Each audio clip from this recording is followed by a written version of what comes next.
So I was doing some math today, What? and Fucking for real? You did I know, math? I know that sounds crazy, but not even complicated math. But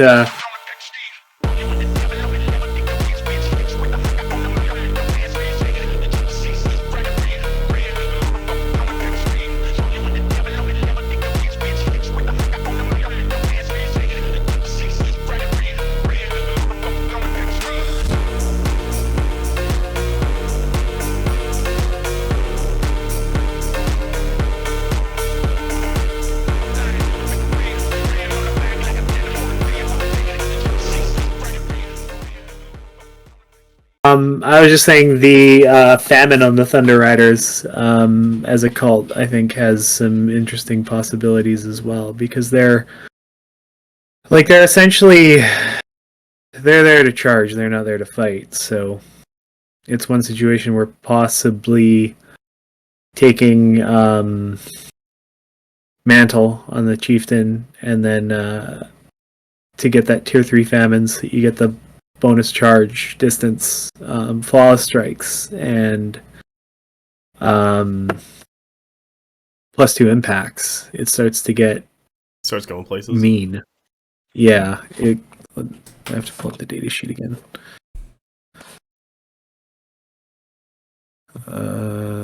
Because what is their base? Oh, impact 4, yeah, so you go up to impact 6.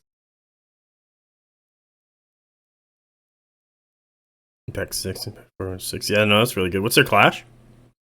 It's base 3, and then with shock, it It would was a go up 4? to Yeah, no, 4. that's really good. I Yeah. found with impacts to be effective, you need to get to that shock of 4.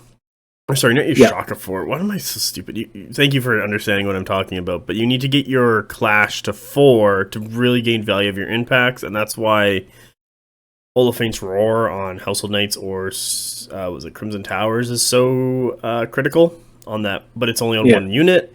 While it's like, why the fuck don't you have this just built in? Why don't you have the shock rule just built into the Crimson Towers? So weird. Yeah.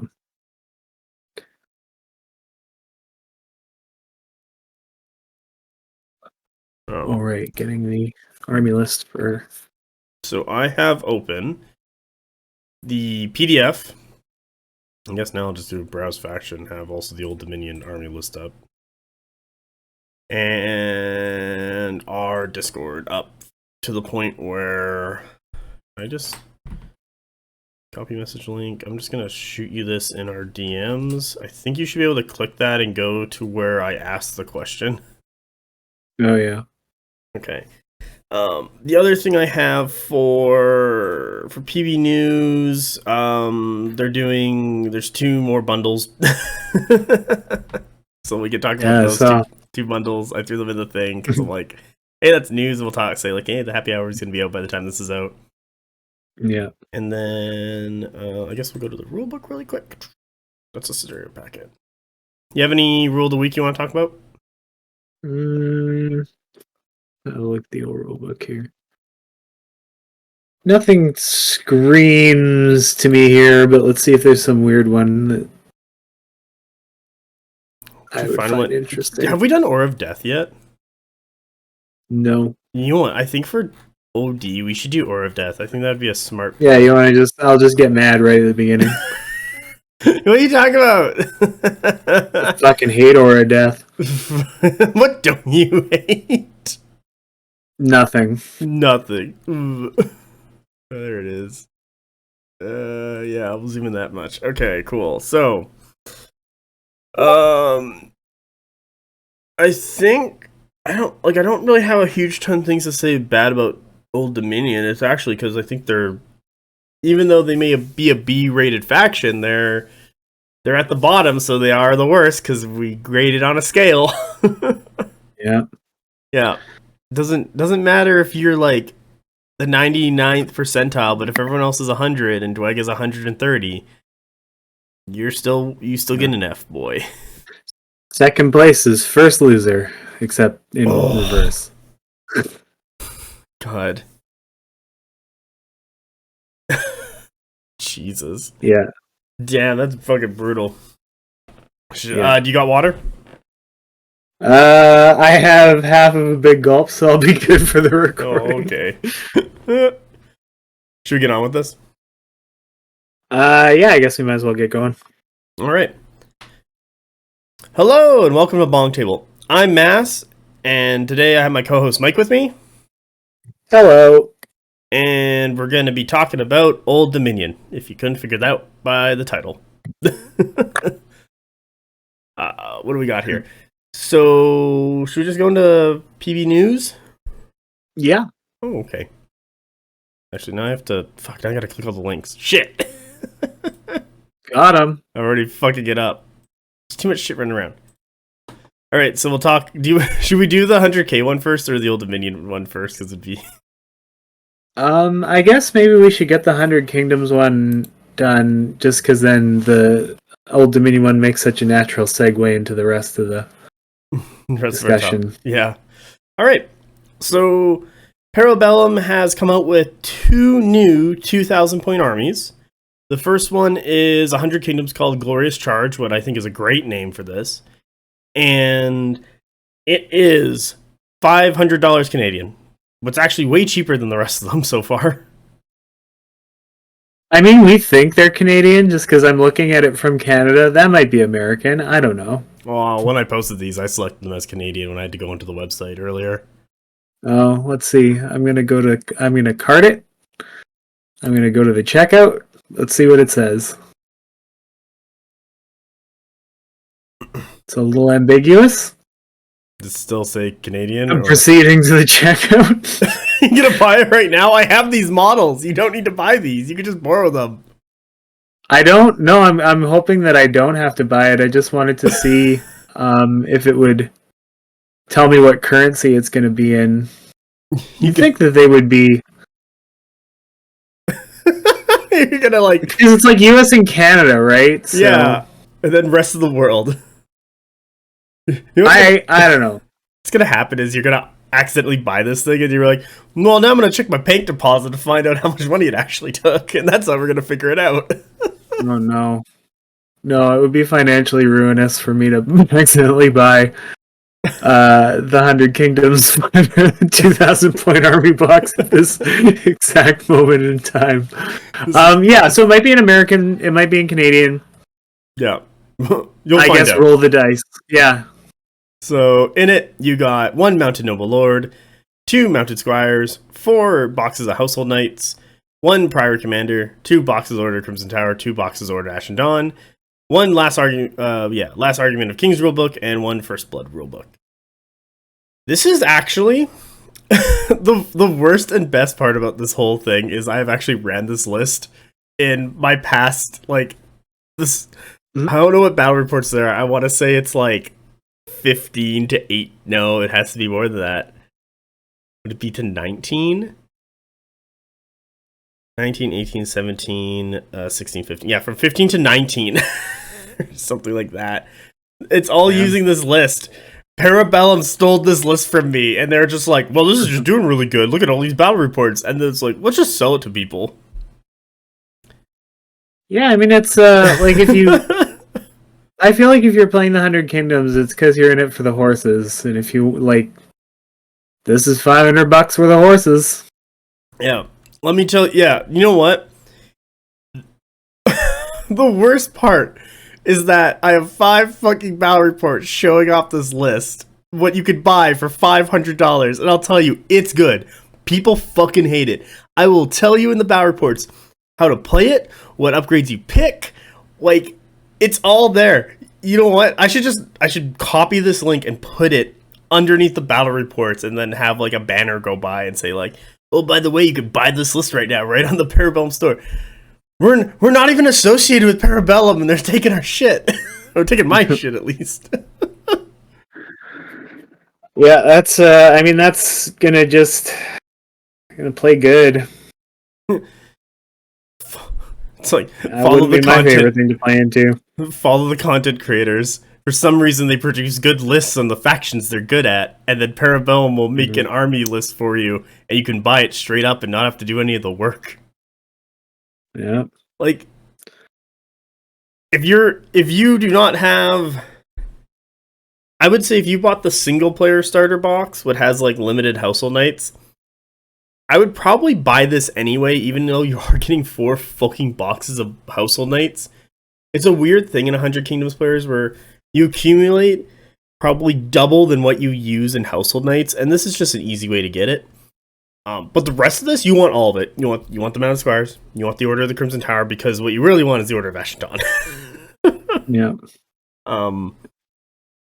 I have nothing but good things to say about this list, and especially at the price point of $500, and it's like, you'll do well with this, especially because I have the 5 fucking battle reports. Actually, no, make that 6. Number 12 was the one I played this exact list into you. Yeah. When we played on that long table, yeah. Would you buy this if you're getting into 100 Kingdoms? Yeah, probably, but I want horses. Like, I don't really care if it competes or not. I'd just be there for the horses. Well, now you know that it competes and you have horses. Yep, that's very true. It's, I mean, at the present time, it's probably as strong as you can get for, All cav. a list to run, and you just get it. It's all there. So that's that makes things easy. The Wadrun and the Nord boxes were good, sort of more general starters, but this is focused and it's very effective for what it is. So barring any adjustments, yeah, you really could do a lot worse than if you're looking to just get into Conquest in one shot and to buy this if you want horses. Or your lists or your faction hopping to 100k, like Glorious Charge is right there in the title. This is good. Yeah, I got nothing but praises to give this thing. Should we go to the Fallen Legion? The old D one? Yeah. Let's have a look. I love how I don't call it Old Dominion anymore. I'm just like, old D. The old D. Good old D. What do we got here in this? So for $100 cheaper at $399.99 Canadian, you get 1 mounted Strategos, 1, what is this? Athrontai? Oh, I always fuck this up. Anatoy. Thank you. I need an adult with me. 1 box of Cataphractoi, an Auxiliary Arc, 2 boxes of Praetorian Guard, 3 boxes of Varangian Guard, 1 Legionnaire, 1 Archimandrite, 1 Curies, I think those are the shooty ones, 1 box of Bone Golems, and then your 2 rulebooks for First Blood and Last Argument. I'm not as excited about this one compared to the other 3, truthfully. No, this one is I want to say it's a little too all over the place and doesn't focus itself. Like, the 100k one was incredibly focused. The Nords one and the Wadrun one were very solid. This one I find a little down because I think you might want to drop one of those Varangian Guard boxes from, like, you might want to get more Legionnaires. If you're going Varangian Guard, you don't need Bone Golems. It's not giving you a Hero Deacon as a Dark Power Pool generator like you probably want, so Mounted Strategos is only really good for the Cataphractoi, but you don't have enough Cataphractoi. Like, it's too all over the place, I'm finding, just by reading it. Yeah. It's so I feel like if you have the starter, yep, and 0 Varangian Guard, this is a great buy. What's in the starter box? I don't remember. I'm just thinking, like, just generally speaking, if you just had like a general starting point to the faction and you just needed like shit a little bit more just to get it going. The microphone might have picked up a guest appearance from one of my cats, so if so, then this podcast is blessed. Yeah, I truly am. Senior dog. Yeah. Yeah, the cats are even better. The dogs are. I am highly allergic to cats. Oh. Oh yeah, I'll go down quick. Oh, that's good to know, because yeah, it's my house is infested with cats. It's a high cat zone. I mean, just 3, but like 1 is enough if you're allergic to them. So I feel like Yeah. 3 is. Yeah. I used to be, and then I just powered through it. If you live around them long enough, you'll either die or get over it. Oh, you'll rise to the occasion and just be like, ascending to my next form. Yeah. Yeah, if you want it bad enough, you'll just die for 2 or 3 weeks, and then. Yeah, because that's what I really want to do for 2 to 3 weeks is just die to cat to overcome my weakness. Hey, I mean, we've all got our own path to take, but yeah, I don't know. This box, it's fine. It's like I think the dollar value is good. Well, it's only $400. It's the cheapest one, but it just you probably want 2 Praetorian Guard boxes. You probably want 3 Varangian Guard boxes. You probably want, truthfully, more Legionnaires because we'll get into Legionnaires and why you want more, but also the problems with Legionnaires. You probably want an Archimandrite, Kier's Bone. Like you probably want all these things, but like the army doesn't focus itself and spreads itself out too much. Like for a list, you probably want to pick a couple things and like double and triple down on those things. Spreading yourself out more for like heavy choices between like the Bone Golems and Varangian Guard is not a good play. Like, however, all these things are things people want, except for the Anthratonoids. Anathatoi. Why can't I fucking say this word? Athanatoi. You're not helping here, are you? I never know what's rude or what's polite in this scenario. I would pronounce it Athanatoi. Thank you. For the first 3 or 4 times, and then I would be a pain in the ass about it and be like Athanatois. Or if there's something stupid like it's. Oh no! Because everybody, I don't know what the correct pronunciation is, honestly, for anything. Like I fell off of a turnip truck for all intents and purposes, like in terms of my scholastic level. So people pronounce things, and I just largely have to assume that they're correct for the most part, except for this game where every Greek word, everybody pronounces different, and so I've assumed that just everyone is wrong. Athanatoi. But yeah, Athanatoi, Athanatois. Yeah, I would. Athanatoi. I would say if this is a dual kit, just make it a 4th unit of fucking Varangian Guard. to be honest here. What is the Athanatois anyway? I don't see it on the list. Okay, here. so it's super hard because no one likes this unit, and they're trying to like get some stock out of the warehouse, but not make it super obvious by giving you 2 boxes. In the picture, they're behind the Varangian Guard, like they should be. But in front of the Cataphractoi, because there's not enough Cataphractoi, there should be 2 units of Cataphractoi with the mounted Strategos to be like a hard-hitting or a hammer. And that's where they're stuck between. I see. Okay. I don't think I've ever encountered the Athanatois on the field before. No, because they're... When we get into the Old Dominion proper episode, we'll explain why you never see these things on the field. Yeah, I can't wait to look at their stat line for the first time. Oh, there it is. Because I prepare for these things. Yeah, everything's scripted. No, but I thought you knew I'm terrible at the language I primarily speak, what is English. Well, like, I mean... Only got an 80 in high school, and I decided to do math for my fucking... like college courses and shit.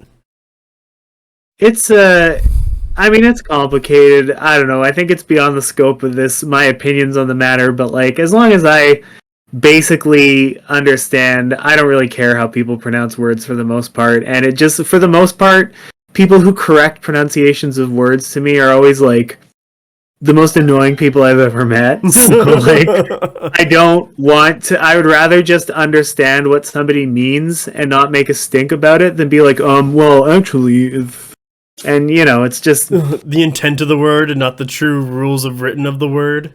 Yeah, like as long as... It's like that thing that you see, I don't know, I don't even know what context you would see it in, but it's I guess a brain teaser of sorts, where it's like it's a paragraph or a bunch of words are misspelled, but like the start and the end of the words are correct, and so your brain just figures it out for you, and it's like, that's life. You don't need to be unless you're in like but I'm not in. I don't know. I guess if I was a archaeologist, historian, something like that, I guess it would be a little more important than we were being accurate in terms of these things. But like I'm not. I'm barely. I barely do the job that I do, and you work at the DMV for Canada. Like you're the worst person qualified. No, I'm going to be honest with you. My job is I work at a doll factory, kissing lipstick onto the doll heads. Jesus, because it's a job that a machine can't do. So there's always work in kissing lipstick onto doll heads. That's just a tip for everybody out there. That's the DMV thing was just a feint. I work at the doll factory. You lying son of a bitch. Yep. I'm sorry to do that. Jesus Christ. Okay. The last little Parabellum news is... Oh my god, that's funny.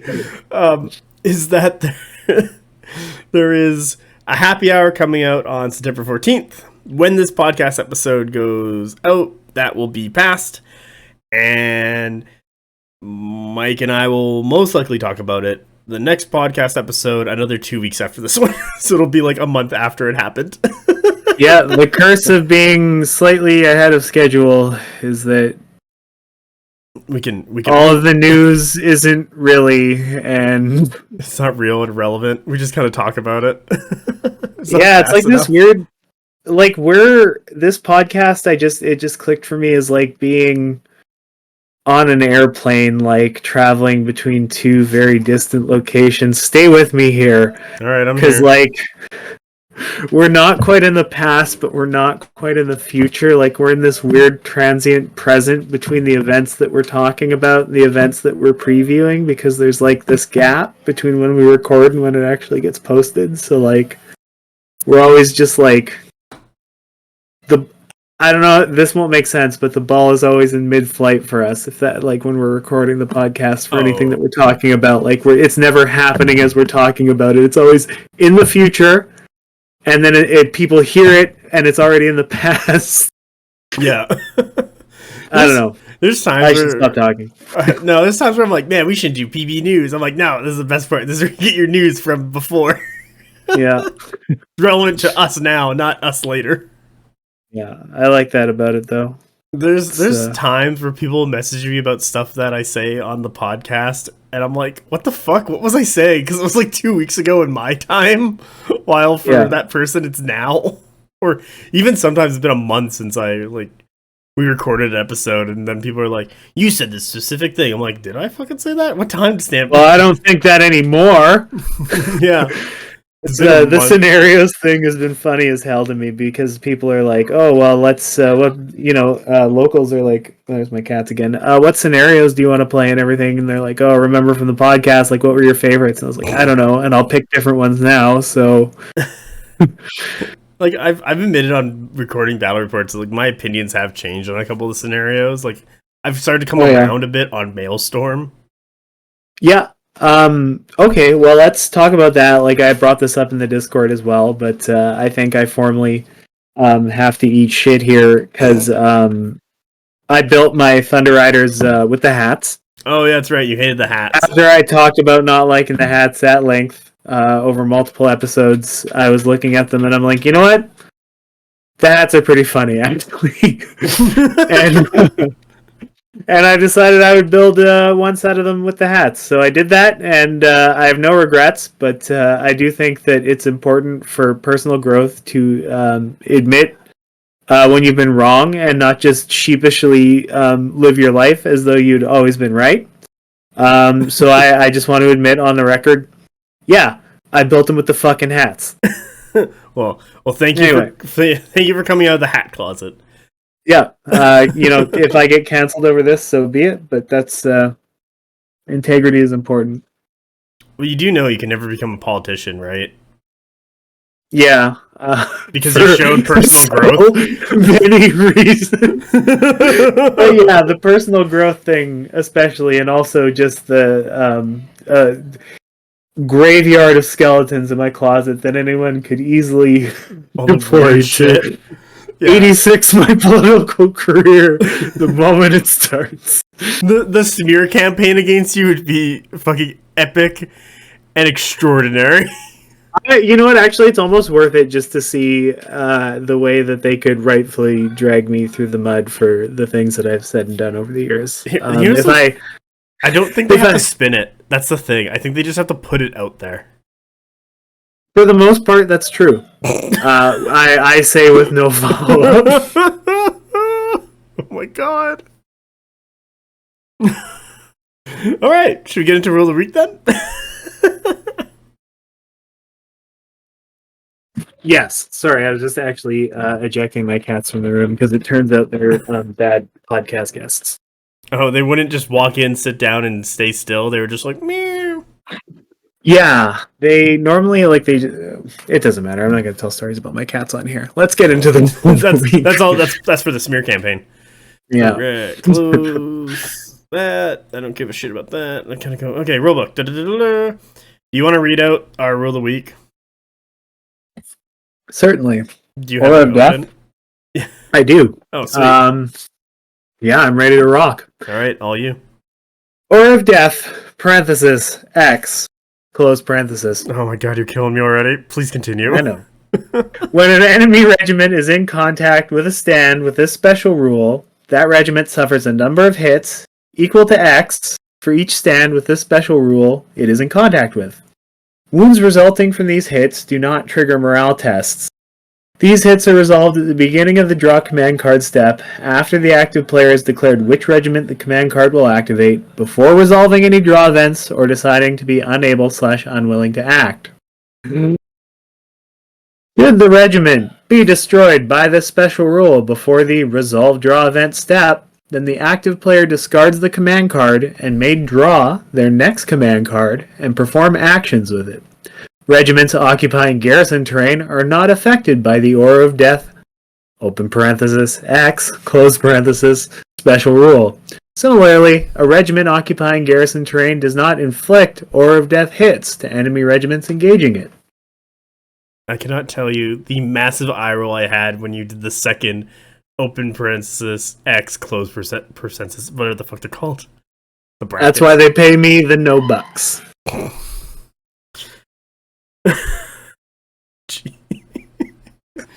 God damn it. Okay, Order of Death. What can we say about it? You wanted to bitch about this one. Should I let you go on your rant first, or should I clarify some things about Order of Death? Because there is a clarification that needs to be made about Order of Death. I mean, you should make the clarification first. I think I might have oversold myself. You like to rant. I say hate about inanimate objects when I just mean, I don't really like that thing. So, I think I'm starting to reevaluate my entire long life in retrospect, and I'm like, man, I've really come across very strongly about things that range from, I actually do hate that thing, to just, I don't really like that thing. But I use the same word and same, emotional and mental commitment towards it. Hey, man, I hate things that suck. So, if it sucks, I hate it. It's pretty straightforward. You hate everything that you don't have, and Order of Death is one of those things. To an extent. The reason I hate it, and you should clarify this first, but there was a difference in how it worked in 1.5 that really made it not great. Yeah. But what's the clarification that you wanted to make? So the clarification I want to make is when it resolves. So these hits that are resolved at the beginning of the draw command card step. However, there is something that predates, or not predates, but supersedes Order of Death when you draw the command card, and that is what you're enchanting. So you get your chant marker and can do a chant before Order of Death triggers, I recall. Yeah, it's that was a source of some contention in the Discord, as I recall, but it was just recently that we got an official ruling. So they both happen at sort of a nebulous space in the timing of the turn, and so there was some dispute over whether you could resolve your chant before Aura of Death triggered. Yeah. Because they so happen, I believe, basically during the same step, but it was stated by the dev or figured out that chanting happens right at the start. It's like the first thing you do is getting your chant marker and chanting. Then you would do Aura of Death. Then you would do your draw event. Then you would activate the unit. Yeah. So players have been asking for a chart of like who goes where, because it would clarify a lot of this very easily if people had a physical chart to look at in the rulebook or something like that. A lot of these dev interactions, when a dev comes onto the Discord and says this is how a rule works, or a lot of the devs reply by email. Like, you can email a dev and they'll give you the answer, except that doesn't go to the wider community. So on the BonkTable Discord, we have a channel where anyone can post, and you can put in a screenshot of an email you had with a dev, or a screenshot of a dev commenting in the Conquest General Discord, and post it in that channel. Any other chatter gets deleted, and it's just what the situation was to cause this question, what was the answer from the developer, and it just kind of keep tracks and holds all that stuff so that people can go and reference it very easily, because stuff gets lost. Yep. This is one of them. So anything that happens at the beginning, and I believe because you're the active player when you draw that card, you do your stuff first, then your opponent will do their stuff, what constitutes at the beginning of the draw command step, and then you will go to the draw event step, and then you'll go to the activation step. Yep. Okay, you can rant now. That was the clarification. It was how this works with chanting, basically. Yeah, no, that's fair. It's just it's rough. In 1.5, you used to, or maybe it was 1. No, I feel like we started around 1.5, like our I believe so. local thing. And I know that I got hit with it the old way at that point in time. So I'm going to say it was in 1.5, but if I'm wrong, somebody will correct me. If you were killed by Aura of Death, you did not cycle to your next card. Yep, that was so you just lost an activation, and when you play a low defense, the reason why I have more of a negative attitude towards Aura of Death than I think some people out there is that I play 2 low defense armies. So it's one of those things where it hurts a lot more if you don't have a lot of defense, because they're just auto hits, right? Mm-hmm. And then and you can definitely with Spires, especially to a lesser extent, Dweg, you can stack up the Aura of Death if you really try to. So, like, some of my poor little MSUs just got deleted pretty easily, or were brought down to being broken or near death because of Aura of Death procs, and then I was just ass out, which wasn't fun. So they changed it, so now you can at least go to your next card if Aura of Death kills your unit. But I think it's it was nice. It helps. But it's a testament to the power of Aura of Death that it has to have a special activation exception, because it can just kill you like that. I think that speaks for itself in a way, as to the power of the ability.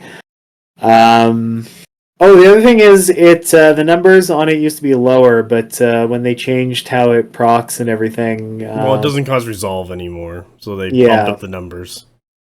Yeah, so now you do more Aura of Death, which, pain in my ass again, is average defense 2 army. So, man, you are. We need to get Hell unlocked so that you can play something else.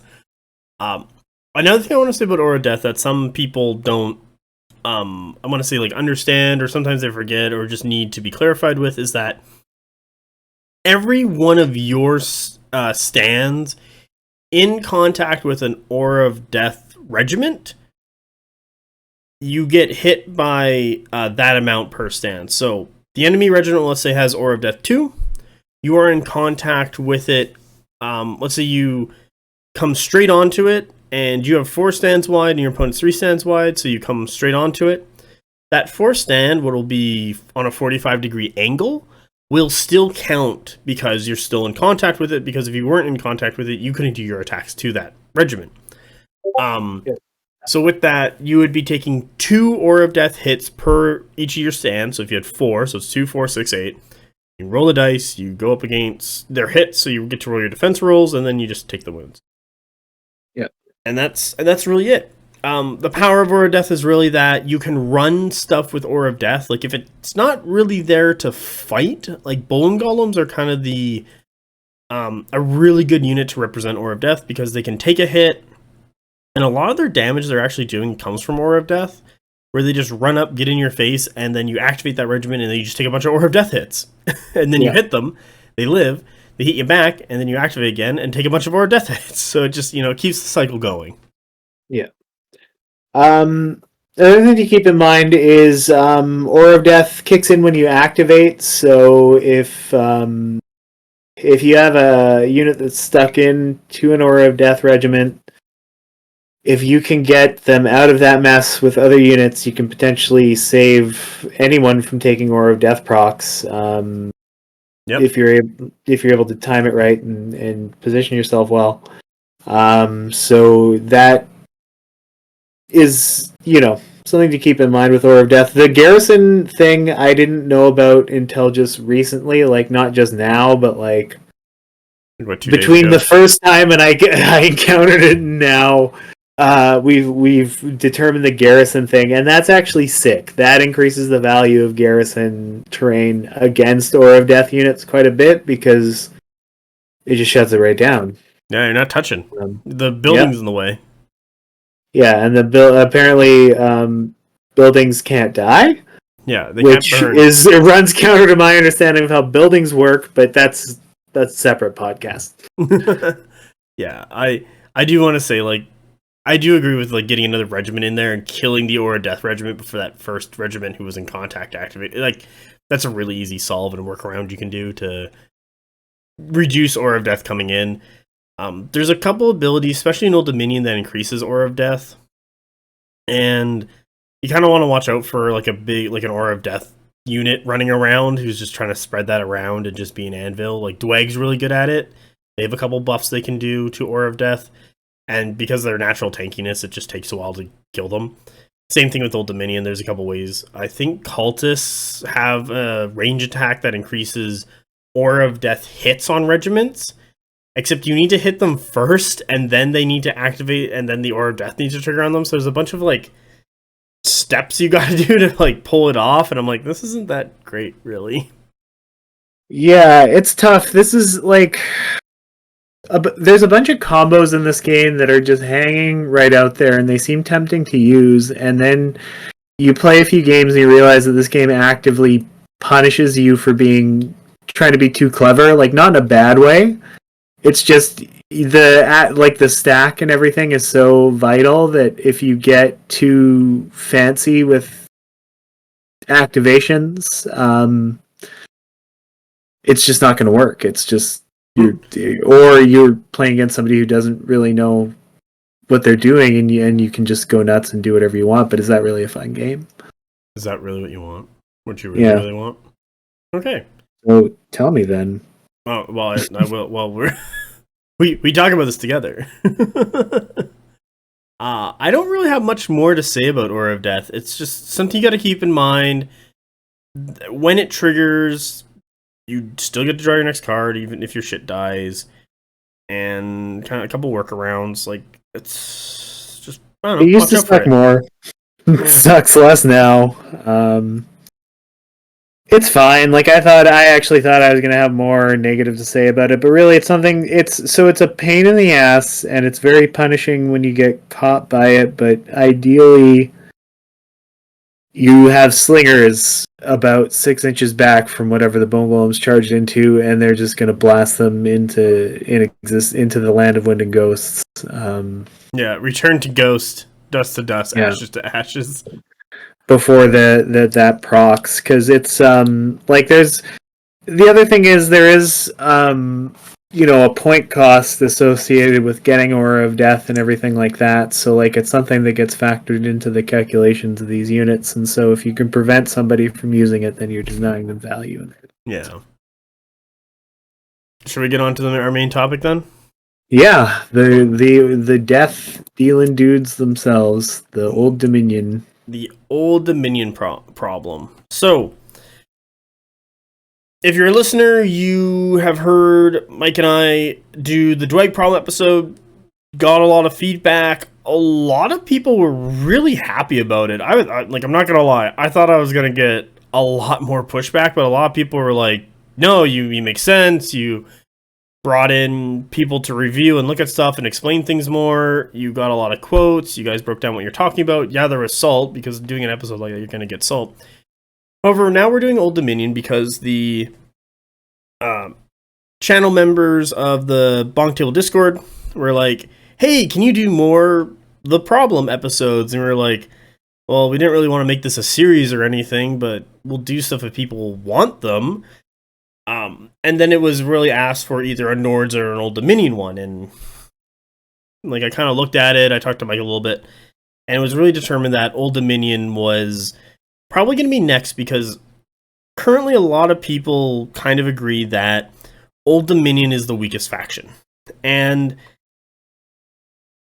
it's very strong early on in a Conquest player's career of playing the game, but then it falls off really hard once you understand the game more, have played a bunch of games, and you understand what you need to do to beat Old Dominion, and you just kind of dismantle them.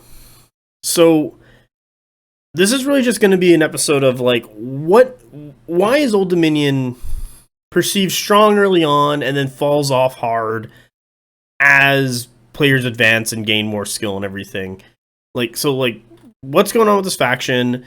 We once again asked members of the BonkTable Discord to give their thoughts to it, and we're just kind of going to go into it. And there's a lot going on, and there's a couple problems, and a lot of them aren't Old Dominion's fault per se, but there's a couple things that can be done to help Old Dominion. Yeah. So let's see here. All right. So I'm just gonna read off of verbatim a quote. Some of these I might not.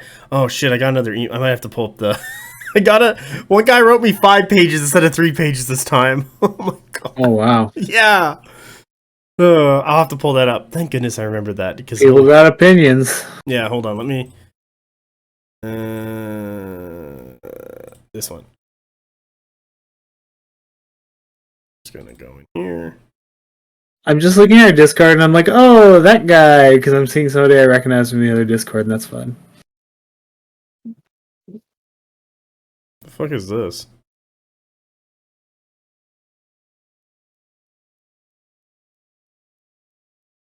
There we go. Just wanted to.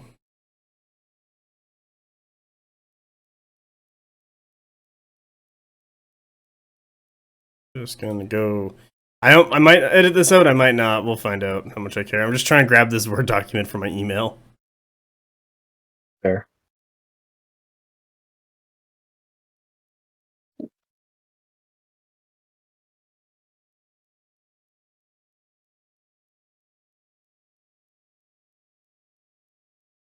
Jesus Christ. Yep, sorry. Fighting my email. No. Alright, there we go. Well, I don't know if this is going to be left in or not, but anyway, here's the quote. So, I just had to go get the 5 fucking pages. I don't know if people want their names again, but like if people super duper care and want to be like, oh, who are the people who are like shitting on old D? It's like, just join the BonkTable Discord and be part of the discussion. That's all I got. Yeah, I'm not gonna narc out anybody. You gotta come and do the work yourself. You do the self-narking. All right. Yeah. So this gentleman said, we mentioned the main 3 before, so we had a bit of discussion before this really popped off. Number 1, weak to range. Number 2, dark power pool at 2,000 points is too high. Number 3, low force projection. What's strong? They have very good brutes, statues, and bone golems are good units, but they have to be at least Dark Power Pool 2, if not 3 for inspired. They are a good beginner faction, as Ignore and Resolve is strong against new players. New players generally have worse targeting prioritization, so don't focus on firepower onto the frontline units. I'll post my list later on, also what I think is the best list. Okay, cool. Main problems by units. Legionnaires are a boring mainstay because everyone has to take them. They are defense 2 with a shield, rarely get to defense 3 with a phalanx, as they are the unit that dies to give you points. Too expensive for they do, or at least too expensive for the chaff role they serve. Solution, let the Archimandrite join Ghosts so I'm less bored. Praetorians and Cataphracti are fine, they're good units. Varangian Guard are fantastic, great unit, great design.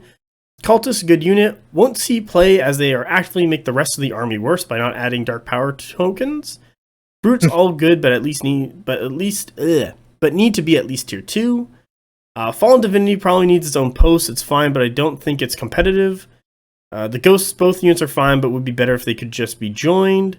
Overall, the top end of Old Dominion is good, but the support for the Dark Power Pool, Dark Power Pool is too expensive and not hugely effective at 2,000 points. So should we talk about the Dark Power Pool first? Because this is going to be the big one. Yeah. Like, it literally affects everything else. So, I have it here already. At 2,000 points, your tier 1 is 0 to 8 tokens. Pardon me. 0 to 8 tokens. Your tier 2 is 9 to 17. Your tier 3 is between 18 and 22 plus. And you only get tier 4 if you have the Supremacy from the Strategos, the Mounted Strategos, or the Ziliarch. You can get to tier 4, which is 23 plus tokens. These tokens, so at tier 1 gives you nothing. Tier 2, all regiments in the army use their Memories of Old action as a draw event instead of an action. The regiment gains the benefits of Memories of Old action during the resolve a draw event step of the regiment's activation. Is free to use. It's free to then perform 2 actions as normal. Tier 3, all regiments in the army may use their Memories of Old action as both a draw event and an action. This allows a regiment to gain the benefits of their Memories of Old abilities twice, with making them stack only when applicable. In addition, all regiments in the army always count as being inspired when performing a clash unless they are broken. So that's really good and really powerful, because a lot of these Memory of Olds are things you want. You kind of want them for free during the draw event. You're never going to inspire anyway until you hit tier 3 when you're always inspired. And so then you spend your second action to double down on whatever it was, if it can. I know some of them are like Barrage +1, so you could just Barrage +1 twice, basically. Except you want to take aim and shoot, so you're just draw eventing into that. So this is at like tier 3.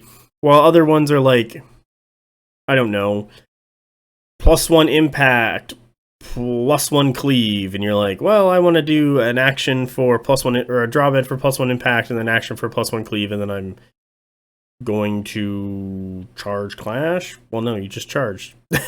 So fuck. Yeah. I guess you're already in melee, so then you just do action for +1 cleave and then clash again, because you're always inspired. Yeah. So that kind of, like, me even just breaking it down now just kind of gets into a little bit of problems that, yeah, some of them are a little hard to get to for action. Some of them want to be action. Some of them want to be draw. Like, all of them want to be draw events. So you kind of like pick and choose. We get to the pool itself, and what players are finding is that they don't get from tier 1 to tier 2 or tier 2 to tier 3 fast enough. And I've seen online that some players have been posting lists where it's like, this gets to tier 3 super fast by turn 4, and it's like 8 units of Legionnaires. I'm exaggerating, but like 6 units of Legionnaires, and it's like, how the fuck are all these Legionnaires dying? Like, are you just running them forward to die? Like, Jesus Christ. Like, your army is just a fallen divinity at that point, and it's gonna die to your opponent's army. Yeah. So yeah, a lot of people have looked at the dark power pool level and are like, this needs to be kind of dropped down a point or 2 for each tier. Like, I would start with 1 point, like, tier 2 is at 8 or 7 tokens, while tier 3 is at like 16 or 17 tokens, something in there. Because it's too far, and you're not. And it gets into another problem with Old Dominion is that you need to sacrifice chaff to generate dark power for your more workhorse units, Bone Golems, Rengen Guard, Cataphractoi, both statues, the Cures and the Curatids, to be buffed to do enough work. But if you're putting too many points into chaff, you don't have enough work units. If you're putting too many points into work units, you don't have enough chaff to generate enough dark power pool points to get into those higher tiers to be effective. Like, as an Old Dominion player, you don't want to start doing fights until you've hit tier 2, and you don't want to really get into the action at turn 4 to 6 until you've hit tier 3, and you don't want to be hitting tier 3 at turn 6. You want to be hitting tier 3 around like 4 or 5, and hopefully as close to the start of your turn 4 or at turn 5 as you can. And currently how the point structure for a lot of these units is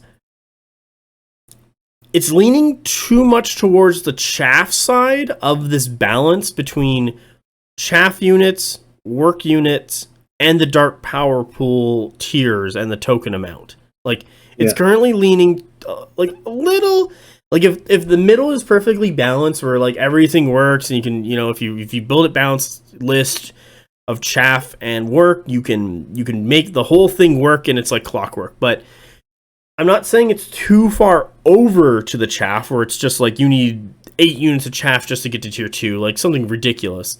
But it's leaning like a unit or two too far over to the chaff section of that line I've drawn. Or the teeter-totter? Yeah, that's it. Teeter-totter. Yeah. The teeter-totter of Dark Power Pool. Yeah. And that's kind of a huge problem. Blasphemous Soma helps with this. What is one of their army rules? So they get like the Dark Power Pool thing for their army rule, and they get Blasphemous Soma. While the warlord is while the warlord is on the battlefield, each round before the supremacy phase begins, add 1 power token to the empowerment pool of your choice. Now, I think we have to do the Fallen Divinity separately, because right now we're talking about everyone else besides the Fallen Divinity, and we'll get to the Fallen Divinity later. This is really good to help out increasing your power pool. The problem is that all the characters who want to be your warlord can only go into mediums right now. Yeah. The ghosts can't take characters, what fucking sucks. If you want an Archimandrite warlord for the machine gun of like 9 wizard dice, you gotta wait until your turn 2, and then you come out turn 2, but that's already past your supremacy phase, so you're not benefiting from this army rule until turn 3. You have cultists, what gets into the next problem. Cultists don't contribute to dark power pool because it has to be an animated vessel unit, so an undead guy.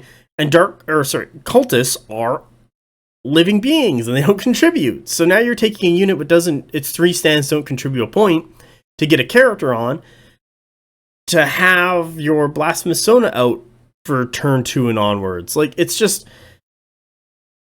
this problem that was found and laughed about in War Machine called Scornergy. And there's a faction called Scorn that there would be buffs, but because of how their buffs and interactions between all their other shit worked, it was actually more of a hindrance, or it just didn't work, or like it was such a runaround to get going that it was just not worth it. Yeah. And I'm hitting that point with Old Dominion when I really look at it and break it down of like, they're like, this is just Scornergy. Like, it's synergies that just don't work. Yeah. Even though you would think, just reading it each one individually, like, these should all change together smoothly, be really smooth and nice. You can get out your curve really well and ramp up your points, get your stuff out, get your dark power pool to turn 3, have your worker units go to town and work it, and it's not. That's the issue. Yeah. It seems to me like a lot of the trouble,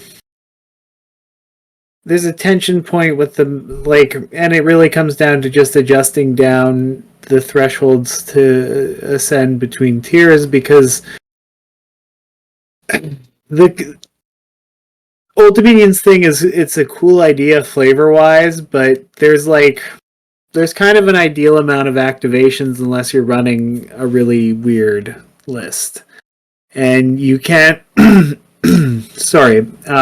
You need to sort of be at that right number of regiments and that right number of total activations and have actually enough stuff on the table to do everything that you need to do. So like if you're running a bunch of the worst infantry in the game, I would say almost I don't know, we'll get into that side of things, but like definitely not one of the best infantries in the game just to get rid of them. Yeah. It's just weird. Like it's you start to eat your own lunch, so to speak. Yeah. But you're not getting the return, I guess is my point. That would make it. Yeah, it goes to that chaff problem. It's too much chaff, not enough work, but you don't want it to lean towards the work problem where you can bring so much work that the chaff doesn't matter. Like that balance between bringing stuff to die and bringing stuff to do work once you get buffed has not isn't working currently. And I believe we talked to our local Old Dominion player, and he was really excited when version 2 came out because Blasphemous Sona went to become an army rule, because it used to be like an artifact every Old Dominion player would take anyway for their like on a character, so they just made an army rule. What's great, except they increased the token amount for all their shit to like +1, and it's just like why? Like why the fuck would you do that? Just like it seems so counterintuitive. Yeah. You want me to read another? Go ahead. No, it's just I don't know. It's an interesting design decision for sure to just completely mitigate the bonus. Yeah. Like what the fuck? But hey, what do I know? Yeah, I don't make games. I just talk about them. All right, another quote. What do you think the problems with OD are? What's strong about them? Resolve. Okay, so what's weak about them? They're bounced around on tier 2 plus dark power and not having resolve, so they look lacking and are hard for new players to quantify. How do new players handle them? You shoot them. Yep. Mm-hmm. How do experienced players handle them? You shoot them. Yep. How do you play them? I don't even know. I'm not even sure I can play 100 kings most of the time. I know who posted that based on that final note, but that's fine. That's a great fucking quote. What's going on with them? They appear lacking to a new player, and dark power ramp up seems very long according to experienced players. Okay, fair. So let's start at the top with this gentleman's part. What's strong about them? Resolve. So something going for Old Dominion is that none of their units take resolve damage. What, as also mentioned from the quote, is very powerful because resolve is heavily built into the game to get additional damage in. Like it's it ends up being like a third of the damage you do into a unit. Like you got if you hit 10 times, your opponent saves your opponent saves 3, you do 6 wounds, and then your opponent saves another 3, so you do 3 resolves, so it's 9 damage in total. Yeah. Or something like that. Or you do 10 hits, they save 5, and then they save 3, so you do 7 wounds. I think it actually is the average, but Old Dominion don't take resolve. So you're not getting that extra damage. So that lends to being what their weaknesses is guns or shooting of any sort. So magic, actual guns, anything where you're not in contact with Old Dominion, because one of the issues Old Dominions has is they don't have very they don't have a lot of shooting. They have very short shooting from their Kiers and their cultists. The only long shooting they have is what the hell are they called? The Cata something. Cataphors, Caryatids, one of the two. But I don't remember which. Well, the bows. Caryatids. I'm sure I could look it up. Yeah, they're range 20, barrage 3. I think they come on the Fallen Divinity. They come with anyone else? Curatids. No. Curatids come on a higher Deacon if you really want them, but they're restricted. So you can get a bunch of Curatids for like 200 points per 3 stands. Mm-hmm. However, that is a lot of point sink for you to swap into a gun line while you want your stuff to die, and if it's that far back, it's not dying. But like, it's the next problem. Like, a unit of Curatids to sit on his own and shoot, really good 200 point investment. A bunch of Curatids to sit on the zones and shoot, not as great, because now you're not getting any dark power pool points, but that might just be a list where you just build it around that. Yeah. So with resolve though, and into shooting, because your opponent doesn't take resolve, you have no reason to be near Old Dominion to kill your stuff. So staying further away and still doing damage is very good for you, considering a lot of Old Dominion players are going to be running Legionnaires. And should we get into Legionnaires now? Or no, I'll stick with shooting. We will get to Legionnaires because we have to talk about those guys. They're in a really fun spot. It's kind of funny how they ended up in this spot, but because your opponent's not taking resolve, why should you be close to them? Like, go get your Merc crossbows, go get your bow chosen, go get your fire forge, go get your halberd drake, go get your tempered swords. I'm just naming off droid shit. Go get your slingers, go get your hunters. Like, get all your guns and just unload into Old Dominion, and they'll fall apart because your opponent's just then like marching forward, getting shot, marching forward, getting shot. And they have to play a game of get shot or stay back off away from things, kind of not scoring, and if they do start scoring, they're getting shot because they can't leave that thing to score. Yeah. Because they want their stuff to die, and if their stuff's dying, they can no longer score with the stuff because they are a slower tempo faction because they want to be playing for the late game because they're going to be hopefully tier 3 by that point. All their work stuff is going to be powered up. Except if you kill off too many of their stuff early on, they are kind of stranded with their work units and you can just swarm them with whatever else you have. Yeah. It's this weird cycle they got going on where it's like, they go one way to solve one problem, but then causes another problem for them. Like, it's this weird. Like, I'm fucking going back to that teeter totter thing where it's like this weird balancing act that they just don't achieve right now. Of if they lose too many stuff to climb their dark power pool tier really fast, they don't have enough stuff to have board presence, and they get swarmed out by their opponent.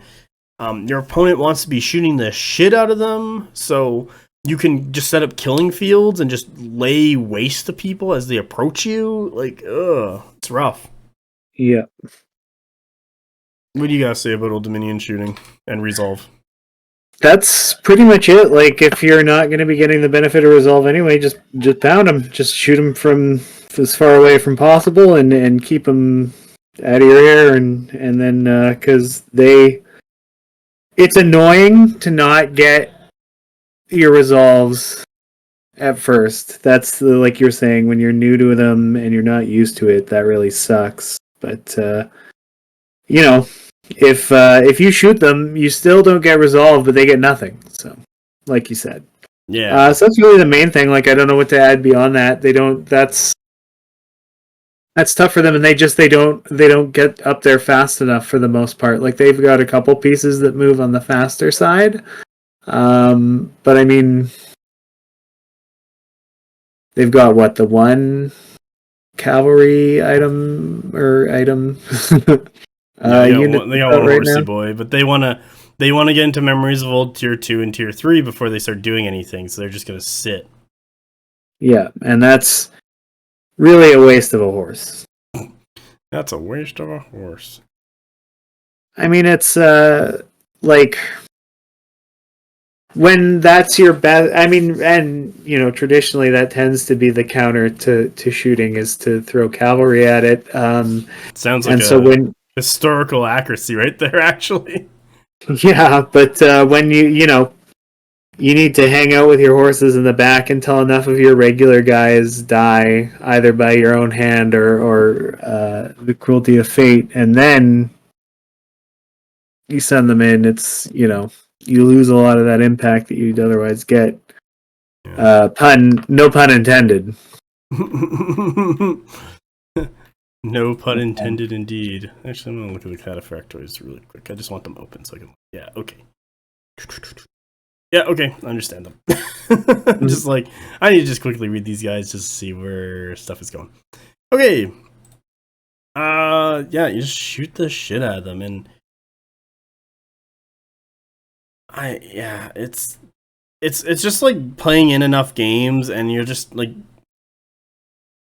It's weird because Old Dominion isn't like really going anywhere or really doing anything except the same game plan over and over again because they're restricted to that dark power pool tier. Like they're chained to it. And at this point, should we talk about the Legionnaires? Yeah, that might not be a bad place to jump into it.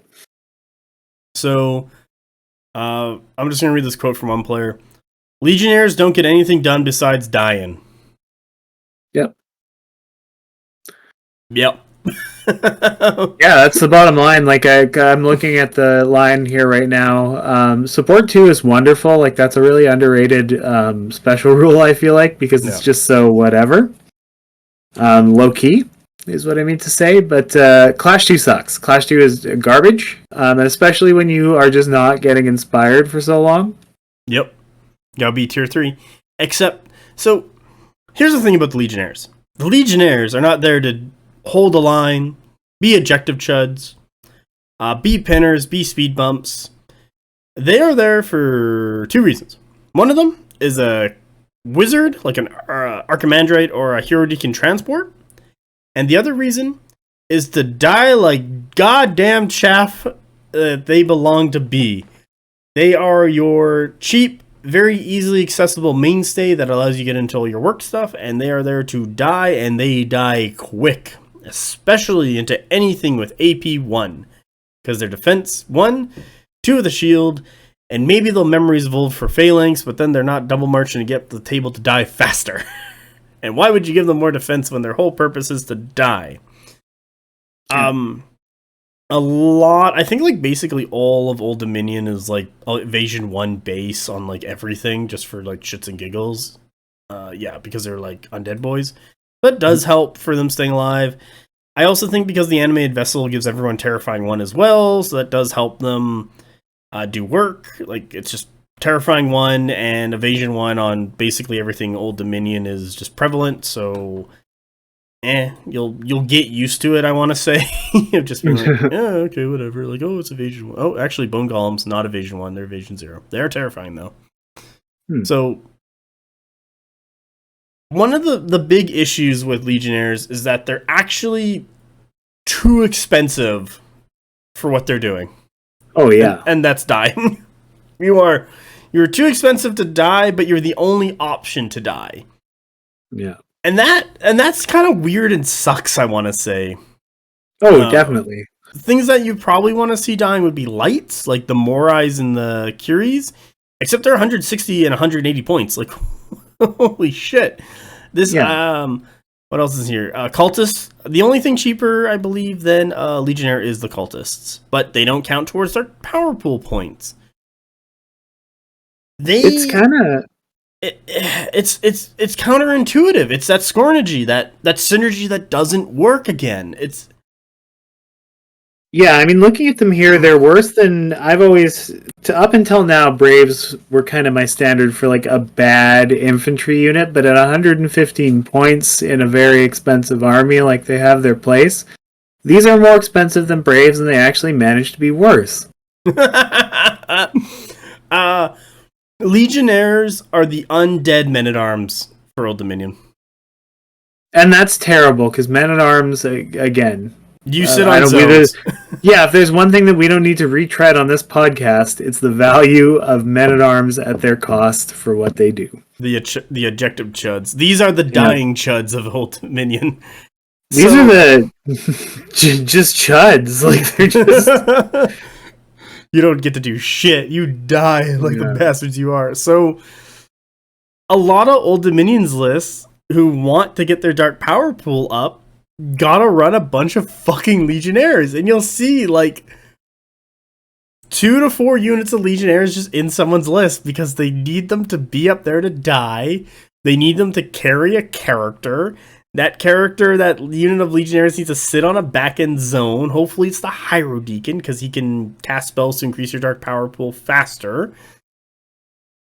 But you then get to the point where if you can finagle a way to not kill Legionnaires and fuck your opponent over somehow, I don't know, this is just the realm of theory at this point. Not kill Legionnaires fast enough, but get into your opponent's work stuff, Varangian Guard, Bone Golems, Canifers, Creatids, Cataphractoids, Varangian Guard, a bit of the Praetorian Guard. Praetorian Guard are in a better place, but they have a Legionnaire problem, except they're better. Like a little bit. Oh my god, the Anathatois. We'll probably talk about you in detail of why you're shit and no one loves you. You just like you can maybe like finagle your way around these running up to die Legionnaire chuds. I know some people will throw icon bearers for 10 points onto them, but then they don't get a standard bearer, so they can't run up the table faster to die.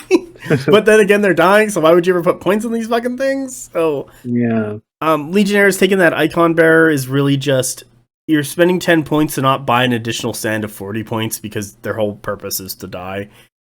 I have seen our local old D player will have Legionnaires with the icon bearer, another unit of Legionnaires with a Hero Deacon who will kill a unit, and then the Archimandrite will then heal like the same unit the Hero Deacon is trying to kill, and it's this weird fucking like parasitic like symbiosis creature, and this one unit of Legionnaires just dying and coming back from the dead over and over again in some weird hellish like Schrodinger's cat cycle to like generate dark power points and some weird treadmill of horrible life and death. You love to see it. But the Legionnaires, if they were living and had resolve, I would say would be fucking great for a stat line. But what they're trying to do of dying, they're too fucking expensive. Yeah. I would seriously say you need to drop this unit by 5 to 10 points. Sounds about right. Yeah. Like, pardon me. Yeah. They need to go down. They are there to die to feed the machine of the dark power pool for the rest of the army, because the next cheapest thing is at 160. Besides Cultists, because you're not even out. Oh, well, the Centaurs are 150, but they're still not even out. Is 160 for either Praetorian Guard or Curies. Like, it's such a huge leap in points. Yeah. As well as in Old Dominion, I guess we can get into some of their list building, is that they are... they currently have out, I want to say, too many expensive work things, and that's why everyone has to take Legionnaires, because they're the cheapest dark power pool generator Old Dominion has to them. I think when the Centaurs come out, like the Centaur Prodormios, yeah, they're like speed 8 light cav running around. Yeah, that will change a little bit.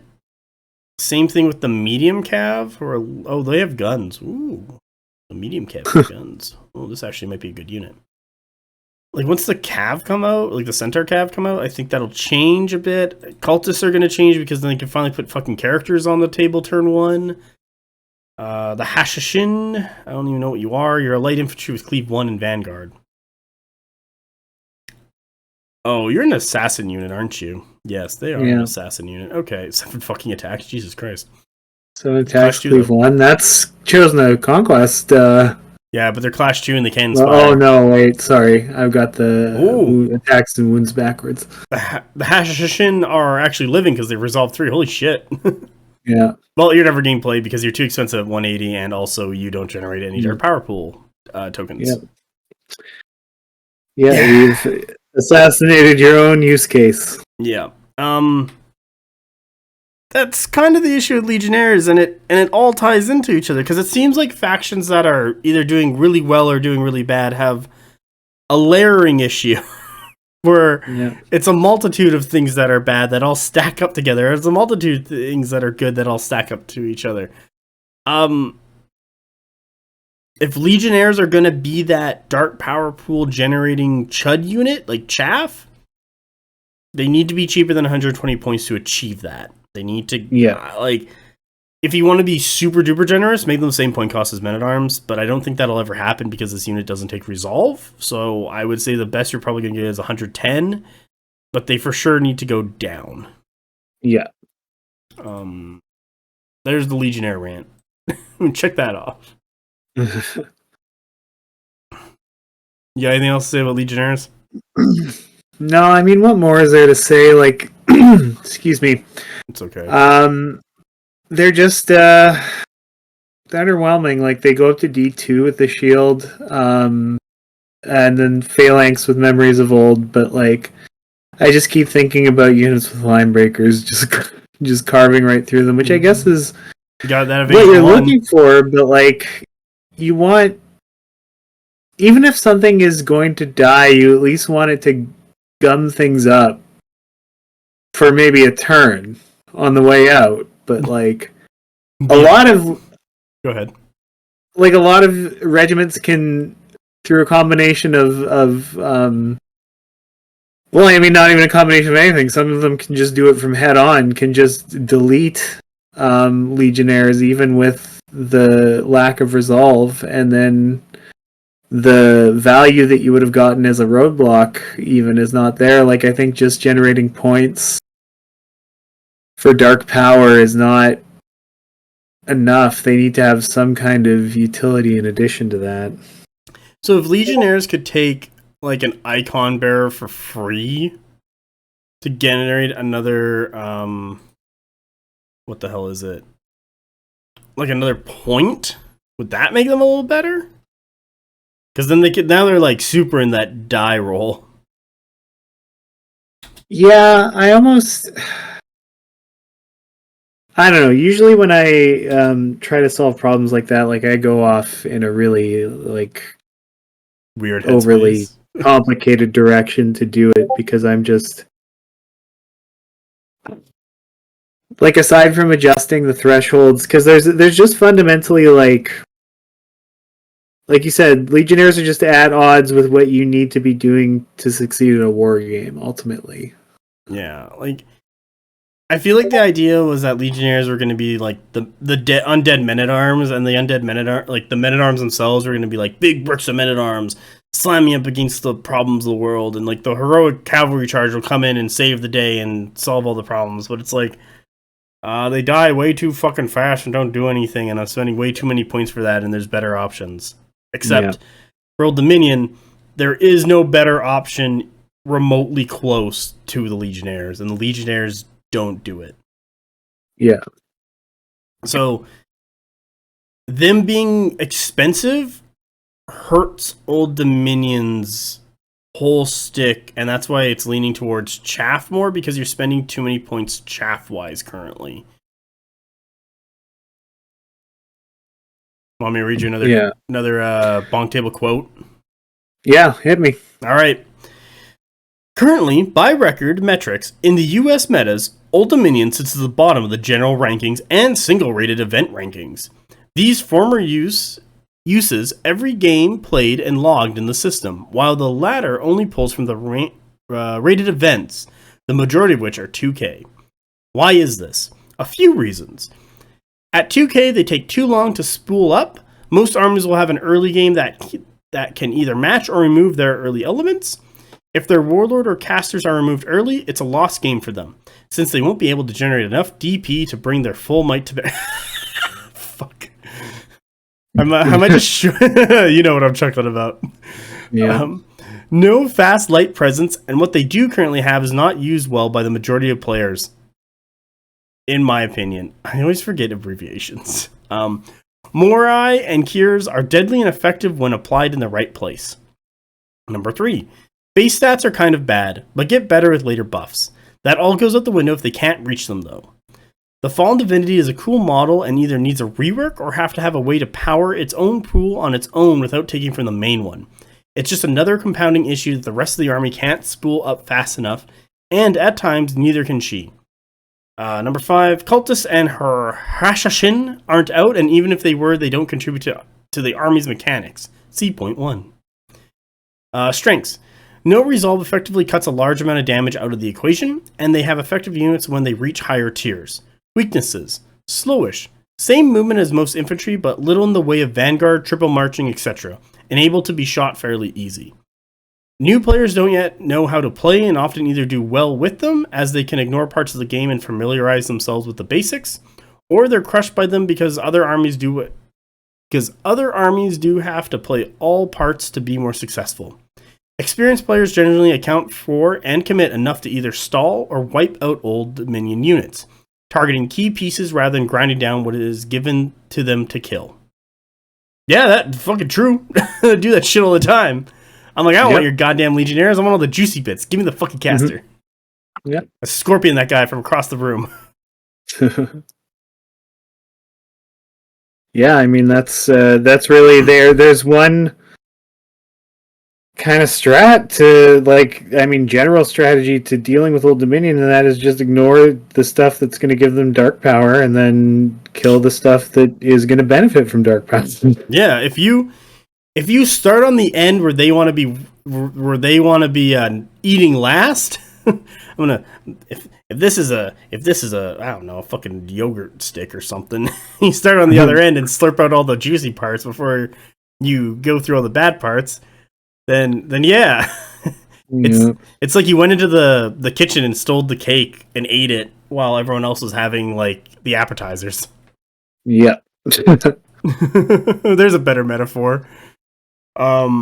So yeah, and it's tough because Old Dominion players want to keep their work units safe and they want to bring up the chaff, but it's just chaff, and sometimes you can just let your opponent's chaff hit you on your chaff and just be like, all right, we're having a chaff off, and then your other actual good shit goes around and just kills off all their good shit because they're not powered up yet. I basically agree with like all this stuff. Yep. It's I mean that's the problem. I think comes down to, in a way, that PB is afraid to let units that aren't intended to be high clash units get high clash. Which I guess makes sense to an extent, but I think that's where a lot of they're more design-wise, they seem to be more willing to let units easily get more resilient, but not necessarily more killy. And so when it comes into design spaces where you have units that are going to be always inspired, or that are going to get flat bonuses to clash that bring them up and stuff, that's where units start to get undertuned, I think. I guess out of a sense of caution, but I don't know. Does that make sense? A little. I think I got from it's that. The same thing sort of that is happening with Wadroon to an extent, but instead of being well, I mean, it really is exactly the same in the sense that you're being everything is being costed and designed around maximum output, which you're not necessarily always getting, or really realistically getting more than half the time at best. Like it's not designed around averages. It's designed to get around if you got the god roll every single time. Yeah, that's really what I feel like is my takeaway from the way that they design a lot of offensive output in units, and so that's why Legionnaires seem so tepid. Like, at least, technically they get to defense 3, which is not great, but it's not terrible either. It needs some, like, you need to get there because they have memories of old and everything to get up to it, but on the other hand, like Clash 2 and no real way to get that. Yeah. Anyone who's had to roll Clash 2 attacks Sucks. yeah, knows. It's worse than I would rather just roll Clash 0 attacks at that point and get the shame of it over with. Yeah, it's like you might as well just give me 3 attacks so I feel better. Like I just do 3 auto hits. Yeah. Because then at that point I'm like, yeah, they did it. Because there have been plenty of times where I've just like, well, we got 3 up, no hits. Yeah. Yep. And I inspired Clash. So I'm 2. Yeah. Yeah, it's brutal. Yeah, like, and there's times where people are like, oh, they got Clash 2, and I'm like, bah! Fucking Clash 2 is worthless. Yeah. I don't, unless it starts with a 3, I don't give a shit. For the most part, that's true. Like, you need a really high volume of attacks to make up for Clash 2. To make the... Or you gotta have, like, Flurry as, like, to kind of, like, help yourself out, and... Even then, I'm not even worried with Flurry. Like, I've had one of my opponents roll, like, Clash 2 into me and was like, alright, 3 hits. I'm like, okay, cool. And he's like, well, now I'm gonna flurry these 15 other dice. I'm like, oh, okay, cool. And it's like, now I got 7 hits. And I'm like, sweet. Yep. Yeah, you rolled, like, 18 to 20 dice in total. you got 7 out of that. Yeah, that sounds about right for Clash 2. Yeah. Flurry wants Clash 3. Yeah. Oh, boy. Should I get on to the next quote? Yeah. All right. What do you think of the problems at Old D? Almost all the heavies are great, but you lose pretty much instantly if you take more than 3. I would wish for more medium options besides, Praetorians and Cataphractoi. I want to agree with that. It seemed like Old Dominion wants to build 2 big heavy units, and they want to be the same thing. So, like, you either build 2 big units of bone golems, like 2 regiments of 5, or 2 regiments of 5 or 6 of like Varangian Guard or Cataphractors. Like, same thing. Like, you go hard on one of those units, and that's your heavy that you want to have all your dark power pool tokens like super buff, basically. Yeah. And that's where we kind of get into this balance of the chaff and work, because those 3 units I just named are work units, and when you have too many of them, you don't have enough chaff to buff them quick enough to get your work done. So, yeah, this is a very important thing to like know and understand. This is where the quote from Legionnaires don't get anything done besides dying comes from. And Anatoi are hot garbage, or have the same problem as the Morai as being very expensive for a regiment that never gonna get in contact with the enemy. Legio tax makes many lists very similar, and I would wish priests could accompany the ghost regiments to open up options. Yeah, like the ghost regiments are the Morais and the Kirs. They can't take characters because they're ghosts, and the characters aren't ghosts; they're just skeleton boys. Yeah, it's so weird because you need the priest, especially the hero deacon, out as quickly as possible. And if he's out turn 1, he can start generating dark power pool tokens for you. It helps a ton trying to get to tier 2 and tier 3 quicker. But you can't, because you have that Scornergy. What's in that rule? You can't put characters in the 2 available lights. Yeah. And the same thing happens with the cultists because it doesn't generate dark power pool when they're dead. So it's kind of like fuck. And then, yeah, and the Morais die before they get there. You just shoot the Morais to death. they have to run forward to get any work done. Let's talk about the Anathatois. So why do you want to talk about? Do you hate this regiment, or am I the only one who hates this regiment out of the 2 of us?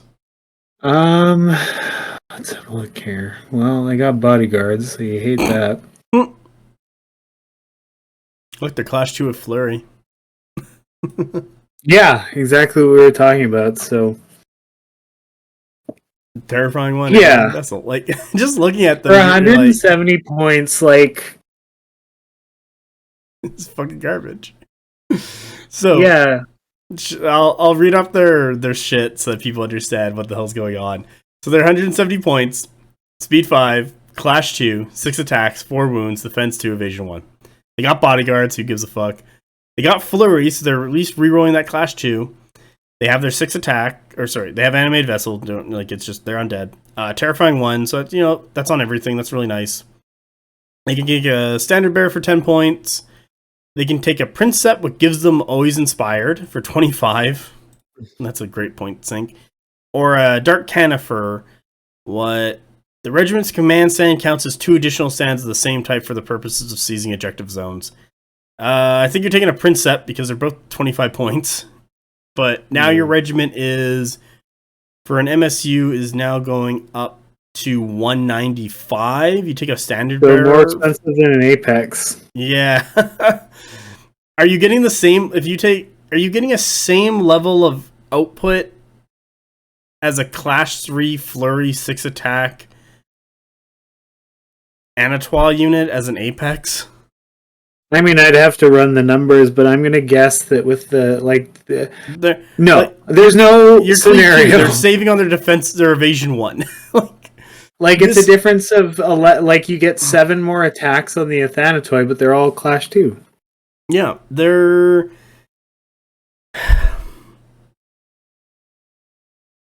not. They're too expensive for too little. Yeah. Like, if you wanted a better, like another chaff regiment to pick from for Old Dominion, make it the Anatois.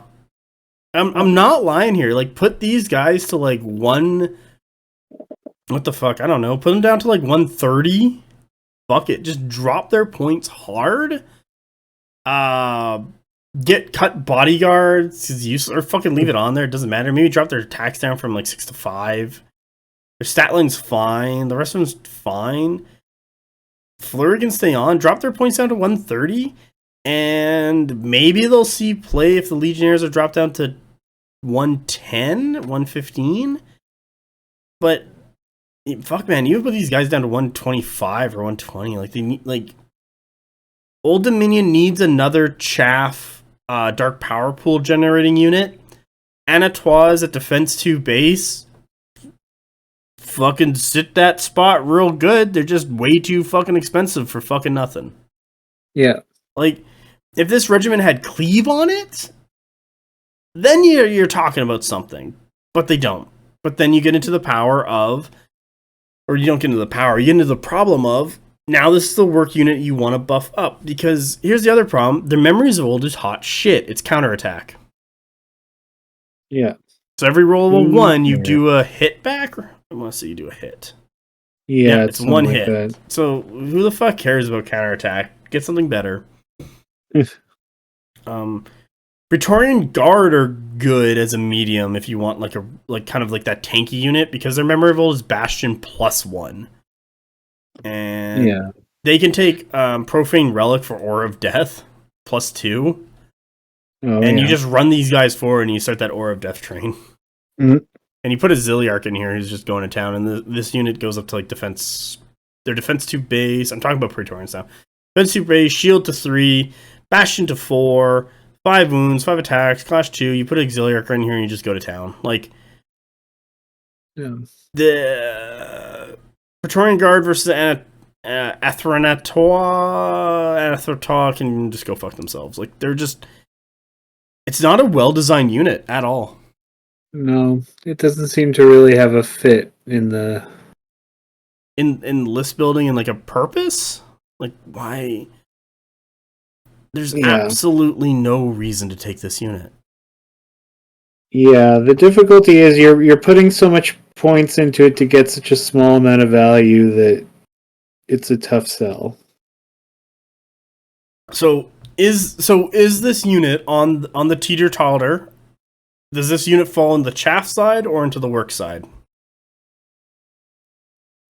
I mean, neither, because the point cost, like, it Yep. should be a chaff unit, but it doesn't succeed at that because at 170 points, like, I need it to do something.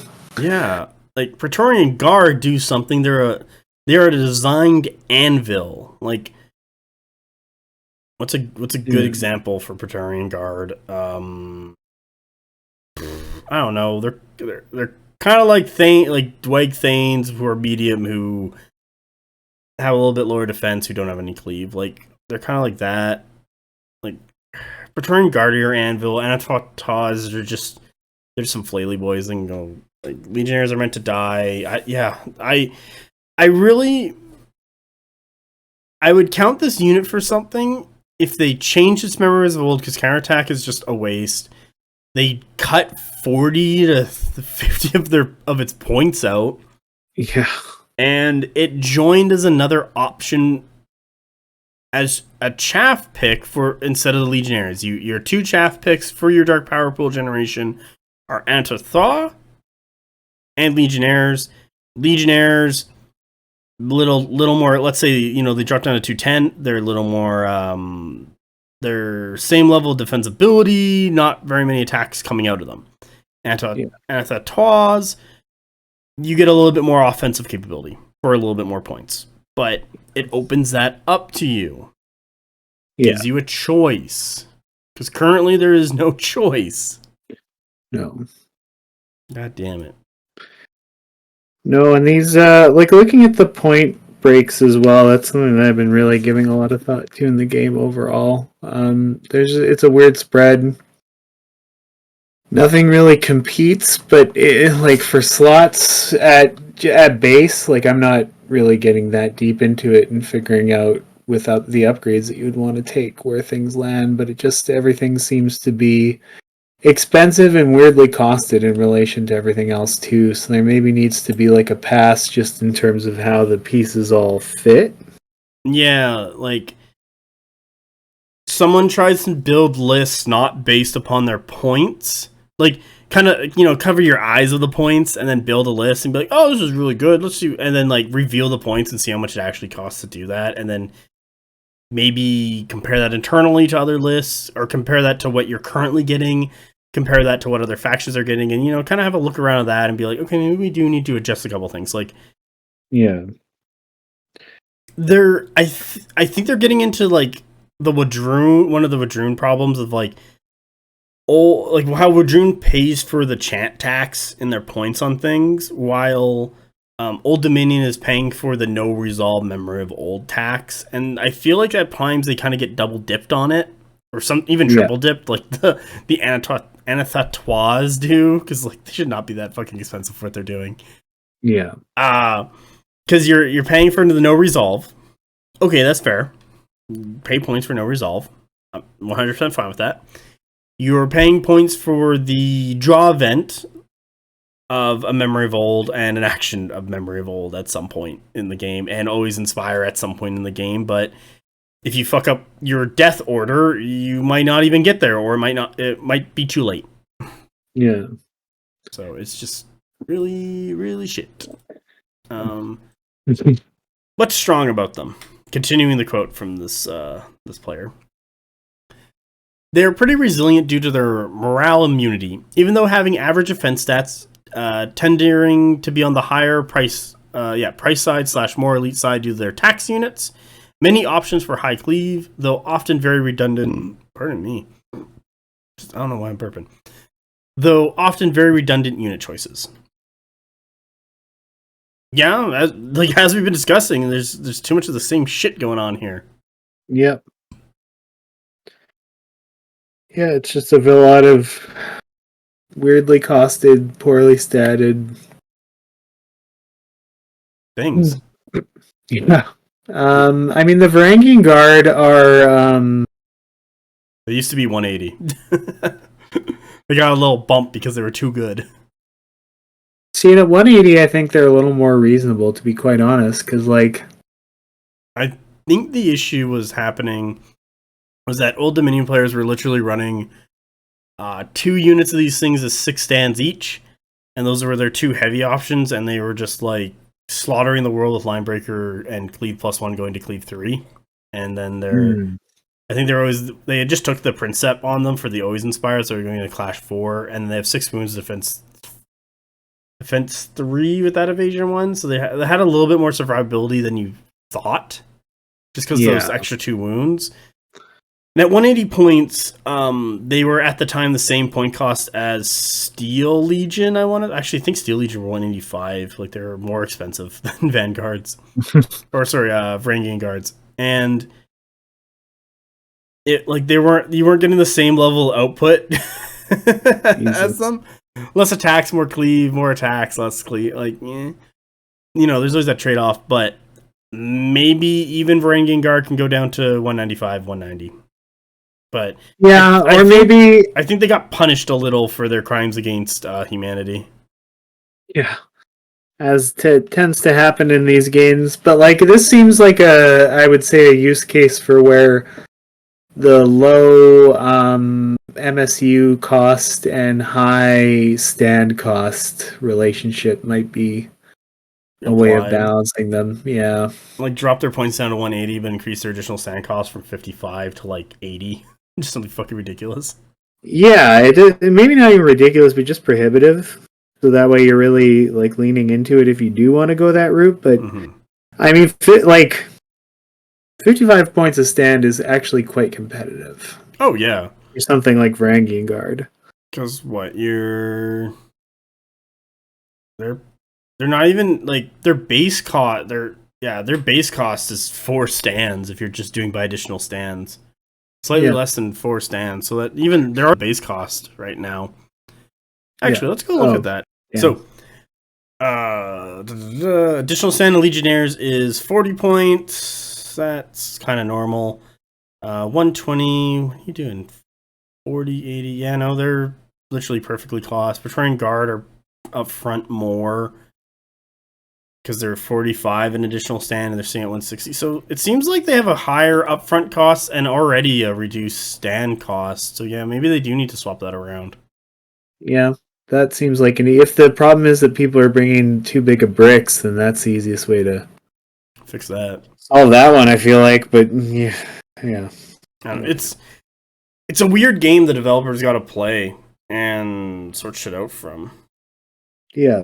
But I mean, that's, I think, more broadly like a problem that we're going to start seeing as well in the near future, barring a 2.5 or a 3.0 revision to the game, is where they're going to have to start costing stuff to make it just impossible to take huge bricks of stuff, because that's, it's something that can become problematic. Unless that's how the developers want their game to be played. Like, we don't know that. Yep, that's certainly a fair point, but I guess that's at that point we're just speculating, but I don't know what kind of game they want us to play, but yeah, broadly speaking, bricks right now. Back to checkers. All right, so let's weak about them. Missing unreleased light units weaken their early game. Against more experienced players, it becomes very hard or even impossible to close the scenario point gap. Very little range presence. Fallen Divinity is very anti-synergistic with the units she would work best with. Curatids without, what is this? The Moo. Oh, this is the Memory of Old. Memories of Old. Yeah, the Moo. Draw actions. Moo. And relies heavily on the Hero Deacon Warband for Dark Power Pool generation. Though it is probably the worst warband to pair her with, mirroring her own, Walsh has become much more less impactful through the less nerfed and remaining shooting prevalence. In tournaments, you have to reach turn 8 at least if you want to win a game. That's something very difficult, especially when playing with newer opponents they don't want to rush. How do new players handle them? New players tend to run headfirst into them at first, but with a little help realize very quickly to just hammer their scenario play and sit them out. How do experienced players handle them? With early pressure and board control, it becomes a timed battle with the Old Dominion player to break the resistance in time. Last release with Ashen Dawn, Steelforge, and Dino Riders tend to break AD units and leave them hanging even during the late game. I think they were supposed to say Old Dominion units and leave them hanging even during the late game. Yeah. Sounds right. Here's another one. How do you play them? Joint force approach. Archimandrate Warband seems like a must.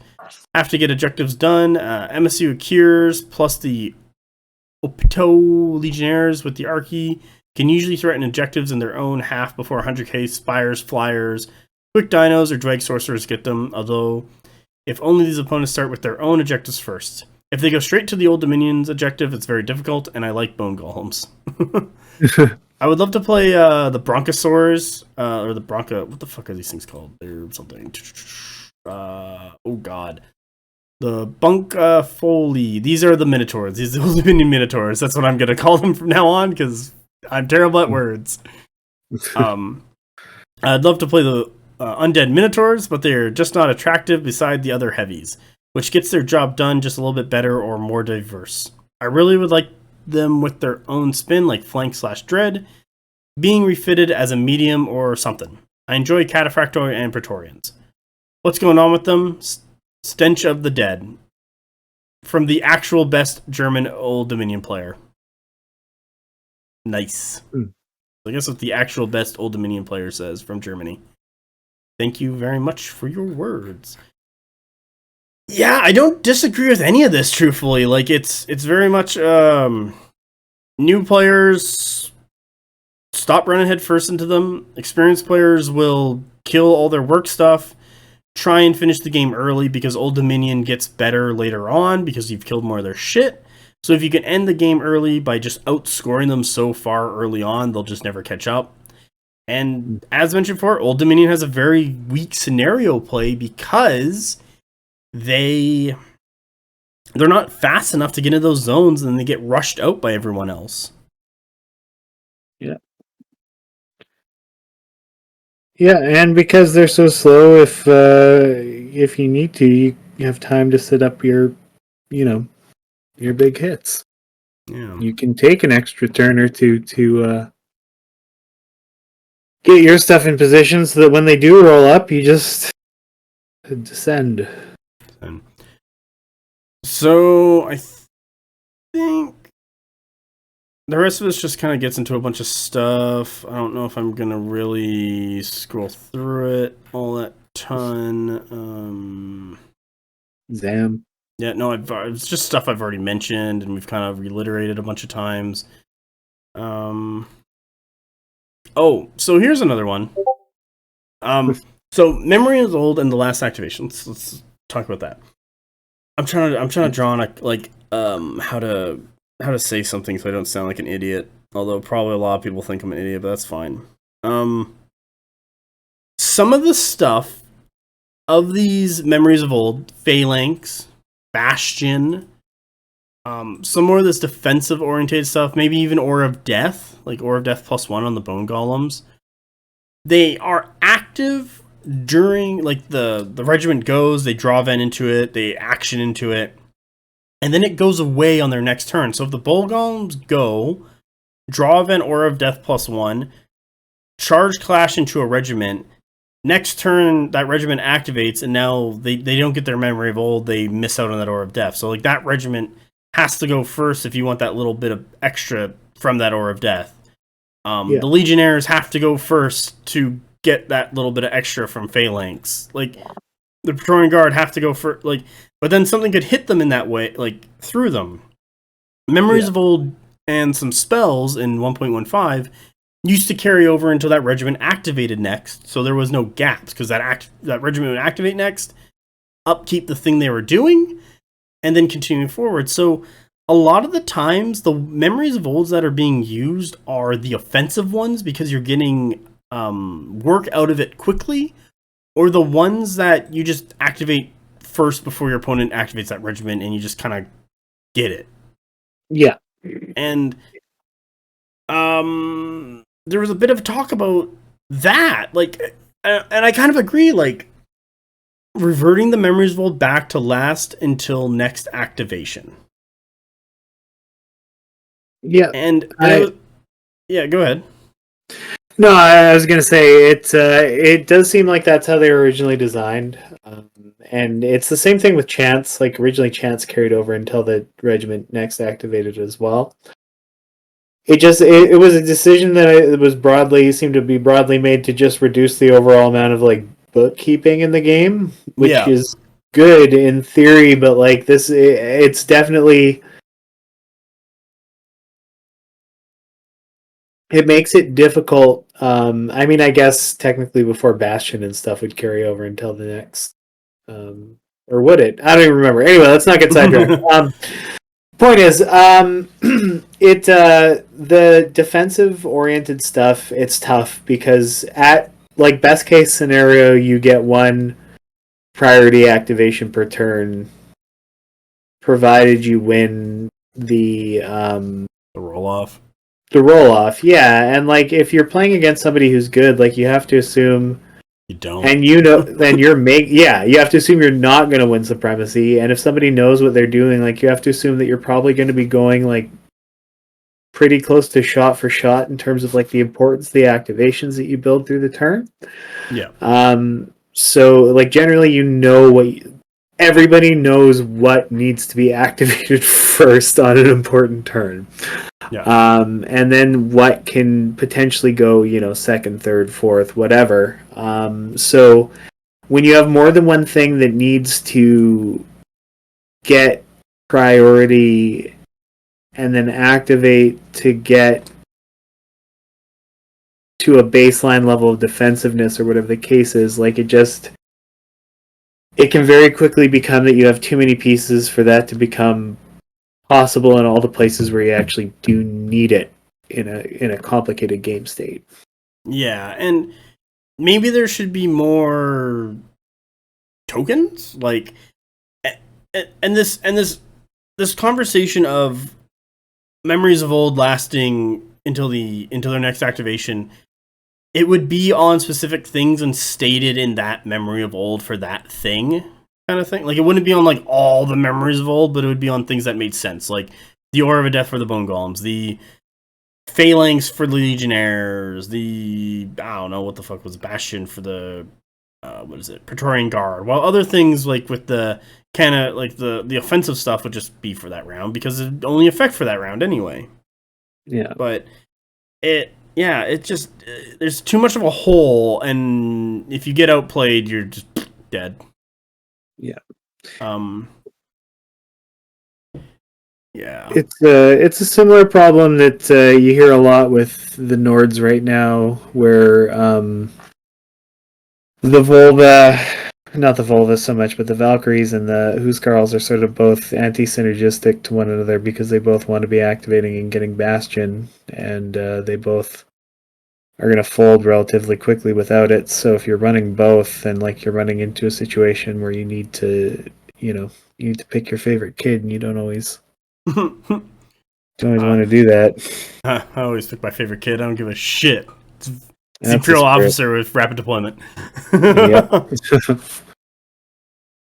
So here's a counter to that. Memories of old lasting to next activation. Memories of old to next activation doesn't work for me. You'd actually just take walls of golems and make them unavoidable. Aura of Death doesn't exactly feel like it feels bad at the moment, but if Aura of Death 5 to 6 start becoming unavoidable, that quickly is going to develop into a problem. The Undead Minotaurs need something to make them better than Varangis, and actually like the Defense 1 to Evasion 2. Yeah, now they're talking about like bounces and shit. Immediately just like devoided into like things we should change. Because of course that's gonna happen, but it's like I want to know like what people are seeing, what people think, what people have to say about stuff, because it's like I'm not gonna have answers to stuff, and this is also either going to reaffirm things that we think or open up other avenues of conversations of things we didn't catch on or didn't understand all the way. Yeah. What else is in here? Is there anything else in here? I'm just scrolling through it. I will read the 5 pages last. That's just math. Blah blah blah. I don't really like math. I love math. Shit's for nerds. Here we go. This is quite long. Fun things about Old Dominion is you have 2 major ways to play them. DP for Dark Power and Fallen FD for Fallen Divinity. This makes their playstyles very diverse. Do you want magic and healing mixed in with other units similar to other armies? albeit without resolve, or do you want a single monster that will eat everything in its way but forgo most healing?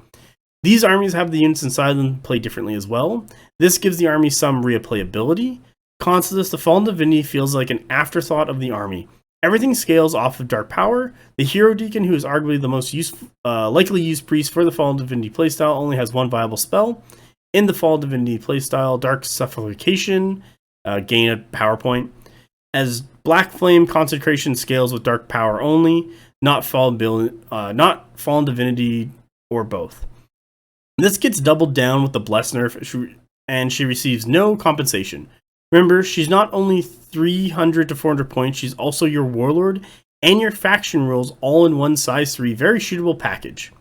I'd love to see her and her team get a bit of an overhaul.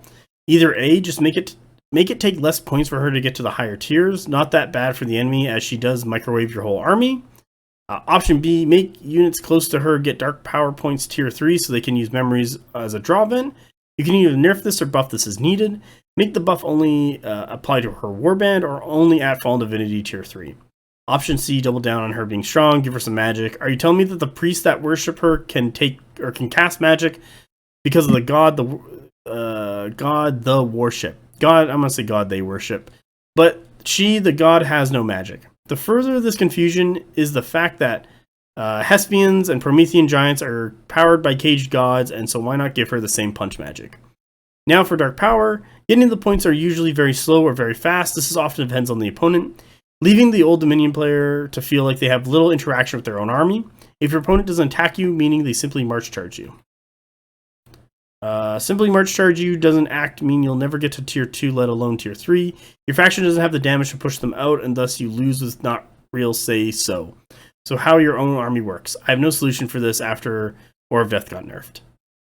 With all this being said, I love this army. It does feel like they're leading an army of the dead. It just has some kinks to work out. So that was quite a lot.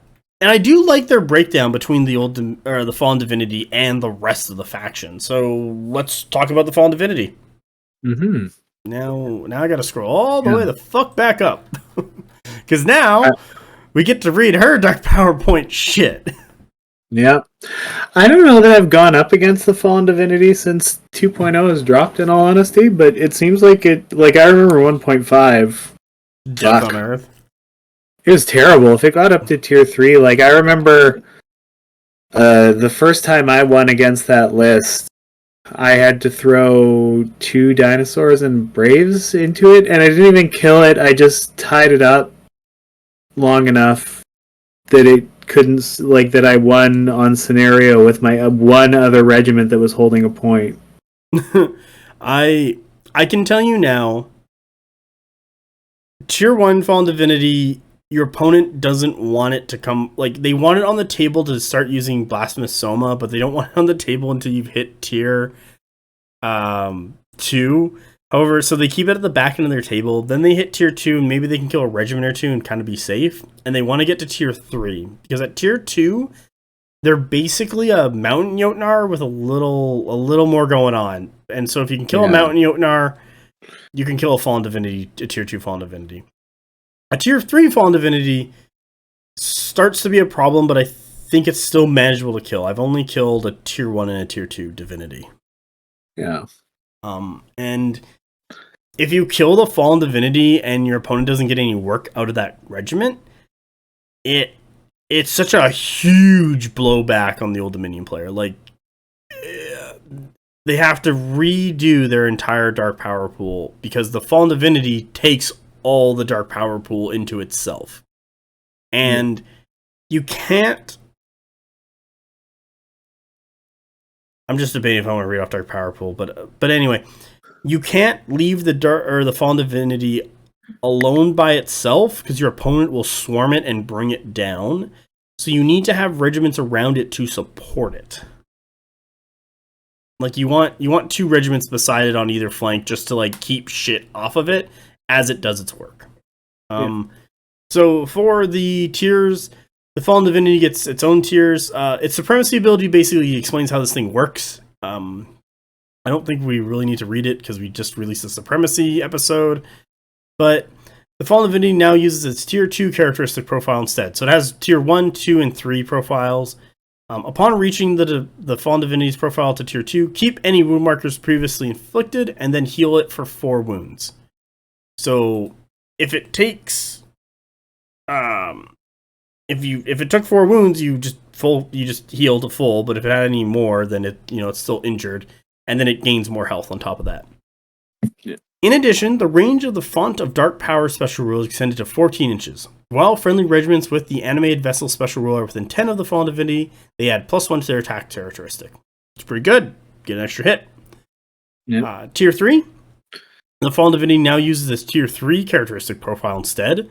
When Tier 3 is reached, update the Fallen Divinity's profile to Tier 3, keeping any wound markers previously inflicted, and then heal it for 6. So if you do more than 6, it's not going to get all of it back, but it's also going to gain health and heal. What kind of sucks.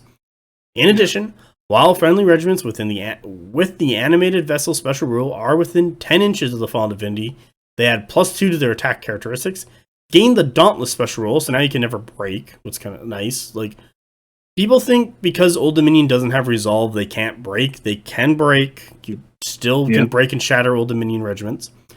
When another friendly regiment completes its activation within 10 inches of the Fallen Divinity, that regiment suffers 4 wounds. I don't really like that. So it gives out a buff of 10 inches to give +2 attacks to everybody. It's Font of Dark Power rule. I need to go read that because it goes up to 14. Font of Dark Power. Any power tokens generated from the removal of stand belong to a friendly regiment within 10 of the Fallen Divinity must be allocated. Oh, so you actually have 2 pools going. Yeah. So it sucks in at 10, so you want friendly stuff to die within 10 to feed the Fallen Divinity. And then at tier 2, it goes to 14. But if you have shit on the other side of the field dying, it doesn't actually contribute to the Fallen Divinity because it's too far away. Yep. Ooh, that's a little bit of bookkeeping there. Yeah. My last time I played at our local D player, I was pretty sure I was just throwing it all at the Fallen Divinity for just being on the table. Good thing I read the rules. And then we get into the next issue of you get +2. It's like once you hit tier 3, you get +2 attacks, but you're always inspired. No, you're not always inspired because you never got any of your Dark Power Pool stuff, and you're just losing wounds. So is a tier 3 Fallen Divinity good enough to kill everything around it?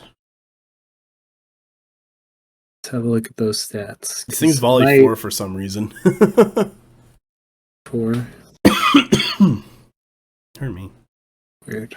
So, at tier 1, it's very slow at movement 4, but it's evasion 3.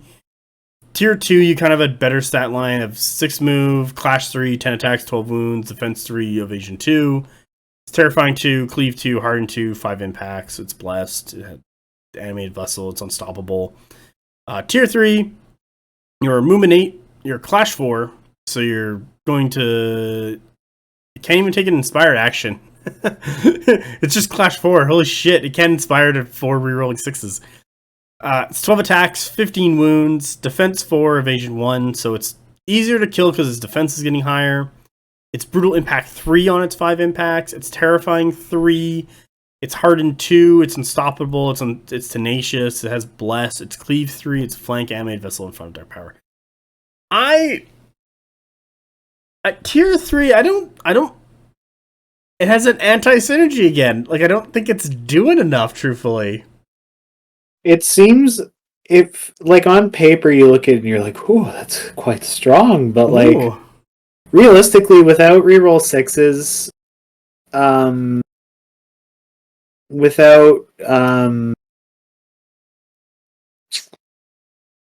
to say here.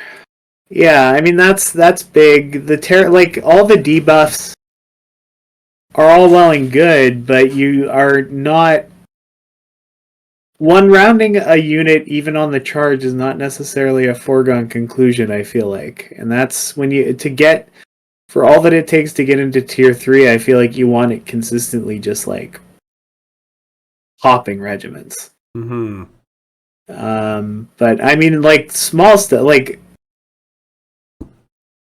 yeah, you could kill a light in one activation, but, like, that's not what you should be measuring the value of the Fallen Divinity in terms of. So it can take I think it can take like 3 Dark Blessings or some shit. So you grab. So this is why the Fallen Divinity ends up being like 400 points. It's 300 base. You grab the Canatrack, what is when you reach Dark Power Pool Tier 2, character and all friendly regiments within 8 inches of it gain Inspired. They just are affected by the Inspired special rule, so that's how you get it to rerolling 6s. You then grab the regiment this character stands attached to gains the Dread special rule, and this Dark Blessing affects all friendly regiments within 6, so people are not inspired Yep. Dark Blessing affects all friendly regiments with 6 or less stands within 8 inches of it, so now you can't inspire into it. And then I think you give it Unstoppable, so it rerolls defensive rolls of 6. Like you just spend for all those upgrades because you need it to do work. You need it to stay the fuck alive as long as possible, and having Dread and rerolling your defense rolls of 6 helps immensely. That's why it gets up to like 400 points. So that. Oh my god, the fucking 40? Yeah.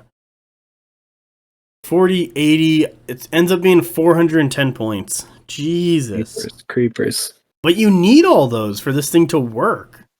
Yeah. 300 points. I was already looking at it and being like, well, with this and then a couple of war units in its warband to support it, like it can only take 2 regiments. It's already getting pretty pricey, and then the additional 110 points of artifacts to get it up and running is yeah, and then you want to take a hero deacon because you need to generate dark power points, and you need to keep that hero like you need to take fucking legionnaires to die. Yeah. It just I feel like the Fallen Divinity list, even though it's a big model, even though you can get it big, even though you can do a ton of damage and work with it, it's too restrictive on what you have to do with it and how you have to play, because everyone has to get within like 10 inches and then 14 inches of this fucking thing. Yeah. Generally speaking, my takeaway from 2.0 is they're a little... PB is very loose with letting things be defensive, and then sort of a little tighter, like I was saying before, with things having a lot of killing power. And then I think the Fallen Divinity is really emblematic of that, but in a way that, like, one of the rare ways it really doesn't work in its favor at all. If it had more killing power, it would be, or at least relative to the cost. I don't like it is deadly once you get into the 410 points into it, plus whatever the warband is, and that's just like. But it's still only doing 12 attacks. Like its attacks aren't high enough to justify. Yeah, I mean, for much less points in my faction, I can get 21 wounds on a unit. Yeah, like so. Or a regiment.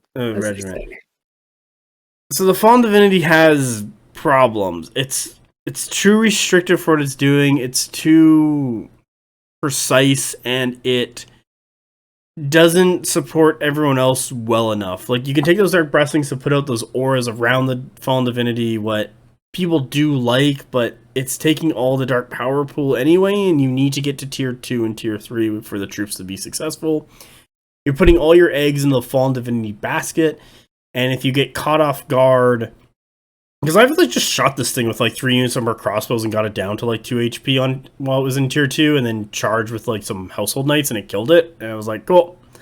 Yeah. And the Fallen Divinity killed like more crossbows. Like, if it had a rule it gained dark power points for every stand it killed, that would help it a ton. And there's a couple of units that I like, or relics or character like doing upgrades where like if it had stuff like that where every time they kill a stand add a point to the dark power pool, that would be a way to also help out the dark power pool as well. Yeah.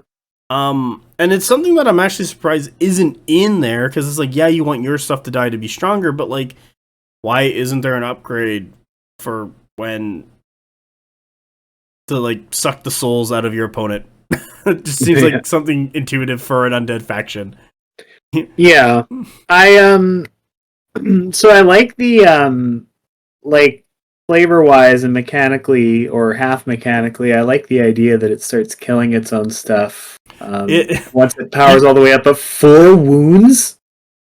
What do you mean, from tier 2 to 3? Or When it goes to, where is it? Let me look at the rules again. Where are we here? So in addition, whilst other friendly regiments with the animate vessel special rule are within 10 inches of the fallen divinity, they add 2 of their attacks, gain dauntless. When another friendly regiment completes its activation within 10 inches of the fallen divinity, that regiment gains 4 wounds, or suffers 4 wounds. Yeah. That's a little excessive. That's, I think like 2 wounds would be... That's a stand. You're basically losing stands left and right, and that will add up. Especially because it's 10 inches, and if you had all your shit around the Fallen Divinity because you've taken all the Dark Blessings for Dread and Inspired, what all your shit wants. It should add up, but that's going to wipe... units. Everything in like 3 turns, and that might be, like, you might need more time than that. Like, at tier 2, it wants friends. At tier 3, you need to get all your friends the fuck away from it. Yeah. But then its bubbles aren't helping out because you're hurting yourself to get into the bubbles to be effective. Like, ugh. Yeah, it's just, there's, Your Scourgy is showing, Old Dominion. Yeah. I like the core of the design. Like, I like what they're trying to do here. I think it's just... it's not quite there. It's not enough to justify that cost. Yeah, because the Fallen Divinity at tier 3 is 12 attacks, 15 wounds. Like, you can kill this thing. It's still doable. Yeah, it's hardened to... now it's defense 4. Like, tier 2 is where you want to kill this fucking thing, but you could still just bring this thing down. It's only 15 wounds.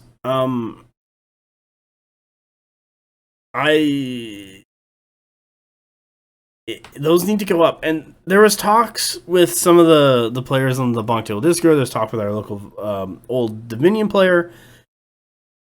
Have the Fallen Divinity build differently. Like, the one guy who said, "Why can't this thing cast spells? It's a literal god. Why is this thing not casting spells? Why is the Fallen Divinity not allowed to build into a more supportive role, maybe with spells and stuff? Why doesn't it have spells? Why can't you build it maybe more offensively? Because right now, the only build for this thing is to basically take these 3 upgrades, get into all its auras, and then just kill stuff. Like, why can't it cast support spells? Why can't it cast offensive spells? Why is it killing all my shit so nastily? It's like, what? Those guys, they're losing a stand. Those guys are using a stand. I'm just going through Old Domain, just checking wounds. Yeah, there's stuff that just loses a stand, or stuff where a stand just immediately goes down to 1 wound and will lose a stand next turn. Like, it's not great.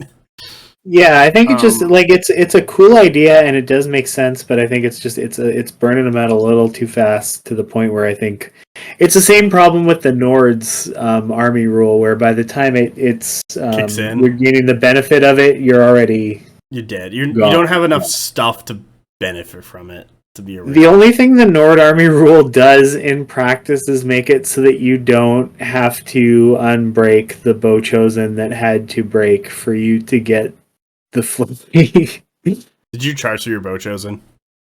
No, but like Bow Chosen will always, like, I'll usually park them in the back if I have a character attached, like, on a point, if not just where they're going to be trouble. And inevitably they'll throw, like, my opponent will throw somebody into them to try and get rid of them, and inevitably they'll hold on just a little bit longer than anyone was counting on. And so I'll get to the point where I have just 1 stand holding on and it's broken, and the full army rule kicks in, so it goes to, like, I don't know, I'm not going to pull it up, but however many attacks with Flurry. And then you, and then you don't have to worry about rallying, and you just Flurry to get the extra attacks through. Yeah. Same deal there. It's just it doesn't give you enough versus price that you pay. Yeah, and I think that's like one of the big problems, LD. You pay too much for too little. All of its mechanics and stuff, just they're counterintuitive to each other in such weird little ways would all need to be addressed as one. And maybe that's like the big issue of too strong and too weak. Old Dominion has a layering problem that weakens it, while Dweg has a layering problem that only strengthens it. Yeah. Like, I don't really see this problem with other factions, and that's why I kind of group them all in the middle, even though they kind of like bounce up and down of like, who's better now, who's better before, like blah blah blah blah blah, and it's like, whatever. There's no more quotes. The last one is the 5 pages. Are you ready?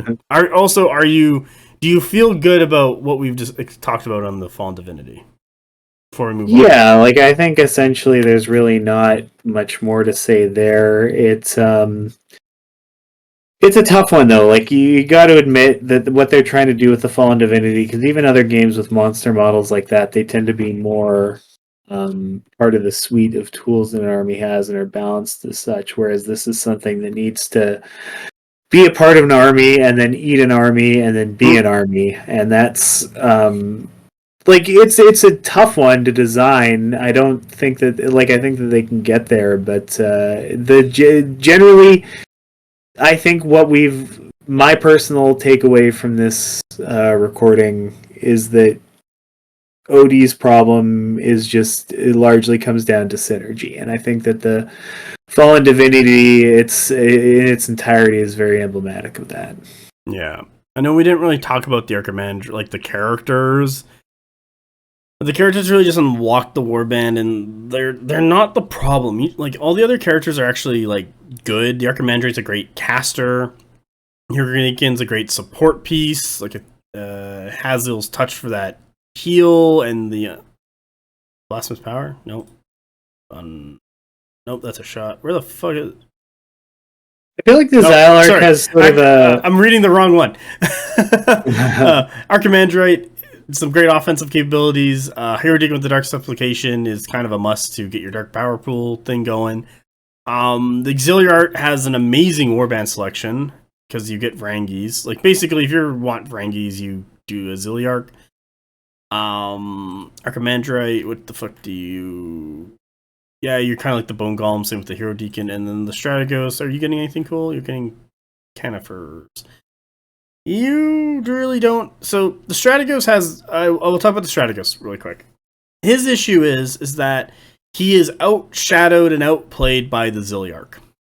The only time you want to mount a Strategos is if you want to take a bunch of Cataphractoids, but he doesn't do much for them, considering that like a Mounted Noble Lord's Speed of Horse ability does much more for the Household Knights. Like, just think of the Cataphractoids as undead Household Knights, and they're roughly equivalent. If you take that as a direct quote, obviously that's not true, because Cataphractoids are fucking 200 points for some ungodly fucking reason. However, they're Clash 2, but they have Shock, so you can get them to like 3 with a bunch of fucking impacts and Brutal Impact 2, and then they can be Clash 4 with their 5 attacks. So yeah, they're pretty close, but they pay for it. Also, their Officer gives them Overrun, and if you've ever been Overrun before, it fucking sucks. Overrun... If you... let's see. If an enemy regiment in contact is broken after the charge action, this regiment may perform its impacts again. A regiment with the special rule may perform up to 2 charge actions during a single activation. This regiment activation still comes to an end if it fails a charge roll. So, you charge, you draw event memories of old, action shock.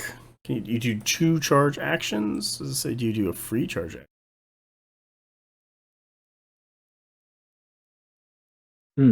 Nope, you can't. You don't do a free one. You just do an additional one by the wording. So, you draw event shock, charge in, do your 3 impacts per guy, brutal impact 2, break your regiment, do your impacts at brutal 2 again, kill and shatter them, charge another regiment, hit them again until they're broken, do it again. So, you can do a double charge or break 2 regiments if you have enough impacts and brutal 2. So, usually, you take a mounted Strategos, Legionnaires, mounted Strategos with a fuck ton of Cataphractoi, and you just overrun double charge into people at tier 2. That's what you're doing. 65 points for additional stand, so it is a little pricey, but it's really good. Yeah. So that's his stick. His supremacy is the same thing, like Glimmers of a Golden Age. The foot Strategos, I was talking to our old Dominion player, and he was like, this thing should have orders, like battlefield drills or battlefield orders, tactics, any of that stuff, because he's the Strategos, he's supposed to strategize, and he's currently not doing anything. Yeah. So, if the Strategos turned into like the Imperial Officer of Old Dominion, that would be a really good spot for him. Mm-hmm. Yeah. It's actually weird to look at the Strategos, like his stat line is so thin compared to any other character. Yeah, what are you talking about? He has a shield. The Zilliarch is, do you want Cleave 1 or do you want a shield? Yeah. Zilliarch has more attacks too. Like, fucking grab a Zilliarch. This guy will go to fucking Pound Town. Yeah. Yeah, you can super buff a Zilliarch. It's funny when you see one of those guys running around. Yeah, and that's really the only character issue I have, is that the Mounted Strategos has a very defined role as a Cataphractoid bus, and a very specific design in that. What's strong? The Strategos on foot does not, and maybe should pick up some battlefield orders to help him out. Yeah, there needs to be either more special rules to give him more of a role, or more of a incent to take, or or just give him something like a mode special rule, like battlefield orders or whatever the case is. Sorry, I just wanted to actually, because I'm wondering, is there something about his warband that we're not looking at here? But no, there's really does not have a great warband. No. So yeah. Wild. Yeah, once again, it's just these weird fucking problems that just stack up. Yep. Kind of pushes Old Dominion down. Supposedly the Profane Sepulchre will be amazing, but it's not out yet, and I have not been shot by its fire attacks yet, where it killed itself to kill you. So I'm not really going to comment on that thing, because I have no idea where it's going to go.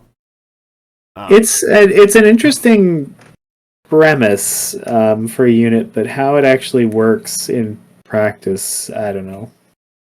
It's the same issue, I take with Lethal Demise, is that anything that kills you to use it feels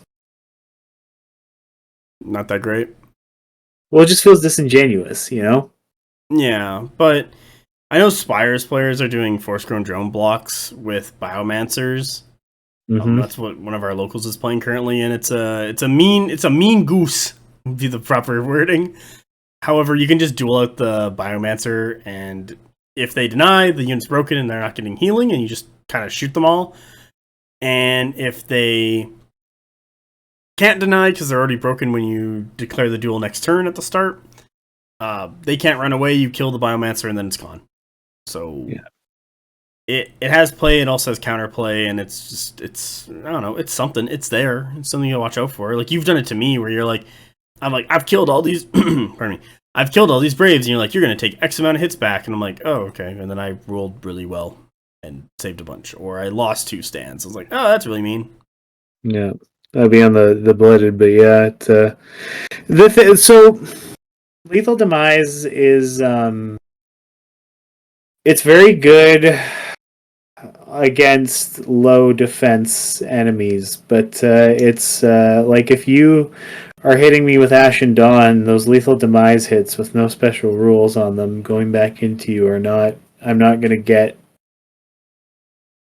recoup anything on that deal. No, not very much at all, because I think you can even use Blessed on Lethal Demise. Yeah. I think that's one of the one thing you can use Blessed on outside of like impacts and clash. However, like Anathan toys, who are 6 attacks at Clash 2 with Flurry, are yeah, they're gonna die because they're only defense 2 into Lethal Demise, and it's just like bam, bam, bam, bam, bam. So yeah, that's a perfect regiment. to do it too. Yeah, they'll drop themselves going into anything with lethal demise. So it's yeah, so that lethal demise is just one of those difficult to evaluate rules in that respect. But a bit of a divergence, like the hemorrhaging wounds or paying wounds to activate abilities on this thing, like it's very cool in theory. Mm-hmm. But I just like, why wouldn't I just run somebody into that and start beating the shit out of it? Yeah. And then I'm just literally, every time I hit you, not only am I killing something that costed a lot of points, but like I'm removing or forcing you to make choices about what it can do. So, which again is a cool tension point in theory, but the as it is, it just feels like it's very easy to punish. Oh yeah. Let's get to the next one. So, lastly, we have the 5 pages, and I might read these verbatim for what's going on. A lot of this is in point form, and it rambles a little bit, but Yeah. it has a lot here. So some of this will probably be what we've already touched on. Other of it might be new, and we can kind of discuss as we go through. Mm-hmm. So, first one. What do I think are the problems with Old Dominion? Dark Power is a fun and thematic army mechanic, but the increasing requirements to hit each tier, as well as the changes to how Memories of Old work, serve to further cement Old Dominion's struggles with activation, scenario play, and taking longer to reach parity with factions that can function right out of the gate. Coming to power late game runs the risk of not being able to catch up early/mid game runaway scoring, even if you manage to table the opponent. So, as we mentioned, scenario is very rough in Old Dominion, and just confirms it again. The changes to range combat in 2.0 took Old Dominion's main weakness and cranked things up even higher, while simultaneously stripping out 2 out of our 3 options to try and handle it. Blessed, Cutlass of Hazil's Shadow Treasure nerfed. The Curies did get loose formation eventually after first losing Obscured, going into 2.0. Well, yeah, we've talked about Old Dominion being weakened to change shot in the face. And yeah, compared from 1.51 to version 2, Merc crossbows at their max range were shooting 7 shots, while now Merc crossbows are shooting 10 shots. Jeez. That's for extra dice to get to roll. And every other range unit had the same thing happen to them. Yep.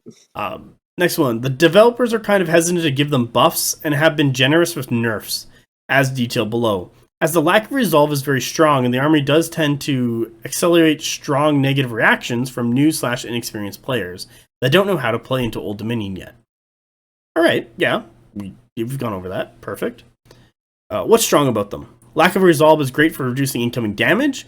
You will at most take as many hits as you have coming in and not more. Lots of access to cleave, brutal impact, armor piercing, Varangis, Fallen Divinity, undead minotaurs, golems, cataphractoi, canifers, carotids, Zilliarch, animandrite, moors, hashin. Okay, I'm not gonna continue reading this. It just labels them all. Great character options and upgrades, lots of powerful masteries and treasures to take. Some very strong supremacist abilities, the Archimandrite, the Striegos, and the Auxiliarch. Good support spells, a scaled healing spell, Aura of Death on Demand, Dark Power tier buff free token generation. What's weak about them? Entirely reliant on getting to higher tiers. Tier 2 for draw event Memories of Old, conserves an action for charge plus clash, etc. Tier 3 to get them always inspired, since only 3 out of the 13 undead regiments have clash 3 and everything else is clash 2. Curies are clash 1 and can inspire as an action, so yeah, that's a big one. Like, yeah, clashes your accuracy and it doesn't matter if you're cleave 5 if you're clash 1 and can't inspire. Yeah. Like, okay, you kill a guy, that's fine, but you have a 1 in 6 chance of actually hitting. I think I'll be okay. Yeah. Slow speed overall. Tops out at March 7 on the Cataphractoi. March 8 once one of the Centaurs comes out. Only Legionnaires can get Vanguard via an upgrade. Once again, until the Hashashin come out, but those don't contribute to the token economy. Currently, no way to get characters onto the board turn 1. Fallen Divinity can do this, but puts her at risk, and she can't support our stuff. Weak to range attacks, lower average number of activations, struggles with scenario play as a result. Reliance on stuff dying for tiers means that in addition to having weaker objective game, we also are at risk of feeding kill points to the enemy just to level our tiers up and get online. Legionnaires are kind of a sad mainstay. Yeah, they are. Yeah. What else here? I just gotta adjust myself in the chair. Oh, getting a little cramped.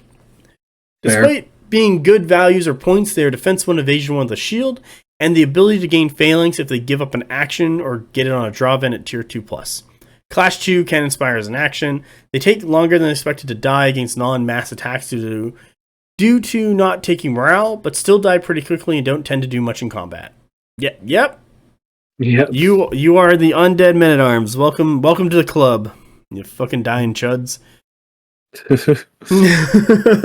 Fallen Divinity is a super cool model, but at 300 points base and 370 to 390 after necessary upgrades, she strips out 90% support from your army, strips getting memories of old as draw events for your forces, strips spell and effect scaling, and loses a lot of output against evasion 2+ and or fearless. She lost Trinesis at tier 1 and 2. Bless no longer protects her from ranged, and she's a size 3 monster. She lost Brutal Impact for tiers 1 and 2. She lost 1 impact at tier 3. She's still pretty hard to kill in melee, but is less survivable than she used to be. Her damage output got hit, and she's a ton of points for something that kind of handicaps your army so hard compared to a significantly cheaper but slightly less dangerous Ice Jotnar or Hespestian that tends to synergize with or be supported by their armies instead. Yep, we fucking talked about that one.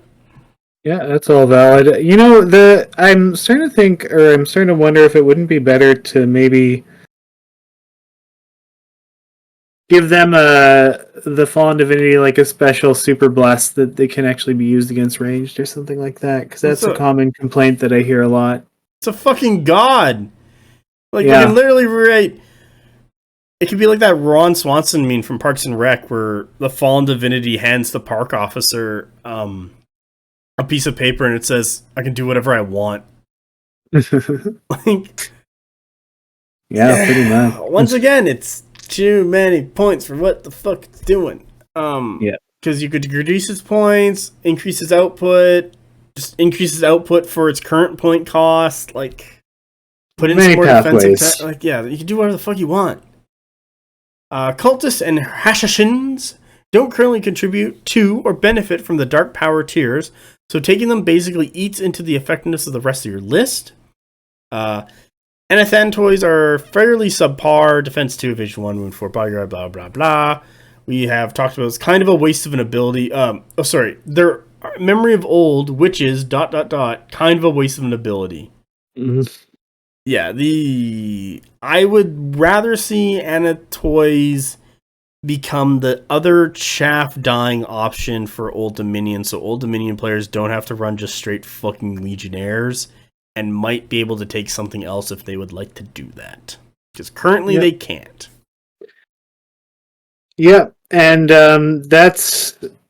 Wadrune had a problem with no cheap options for a while, and then they gave a bit of a dip to hunting packs, and it made a huge difference. So having just 2 cheap mainstays really can't overstate enough how actually weirdly important it is to having a viable faction. And that's something that's really become apparent to me as we've discussed this, is like other games, your basic infantry are very much attacks to get at the good stuff that you want, and in a way that's still the case here, but it's also different. Yeah, if that makes sense. Yeah, it's the dark power pool. Like you need your chaff to fucking power that thing, and you need to do it as quickly as possible. All right, how do new players handle them? New players playing them. They may struggle to control the rate of empowerment tokens accumulating. Don't go too fast or you lose a lot of activation pressure and board control. Go too slow and your stuff kind of sucks compared to your opponent's stuff. Need to learn how to threaten enough to force your opponent to deal with your stuff, rather than just leaving it alone and letting you get stuck at lower tiers. May struggle with choosing ideal activation order at tier 2 for draw events. Do you want to stack defense or have your anvil hold a line, or have one of your hammers go first to hopefully mitigate some potential incoming damage or secure a charge?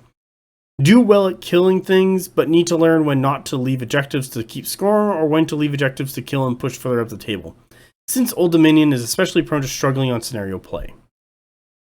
New players playing against them. With no morale to rely on, you know your absolute maximum damage is however many attacks you can put out in that action.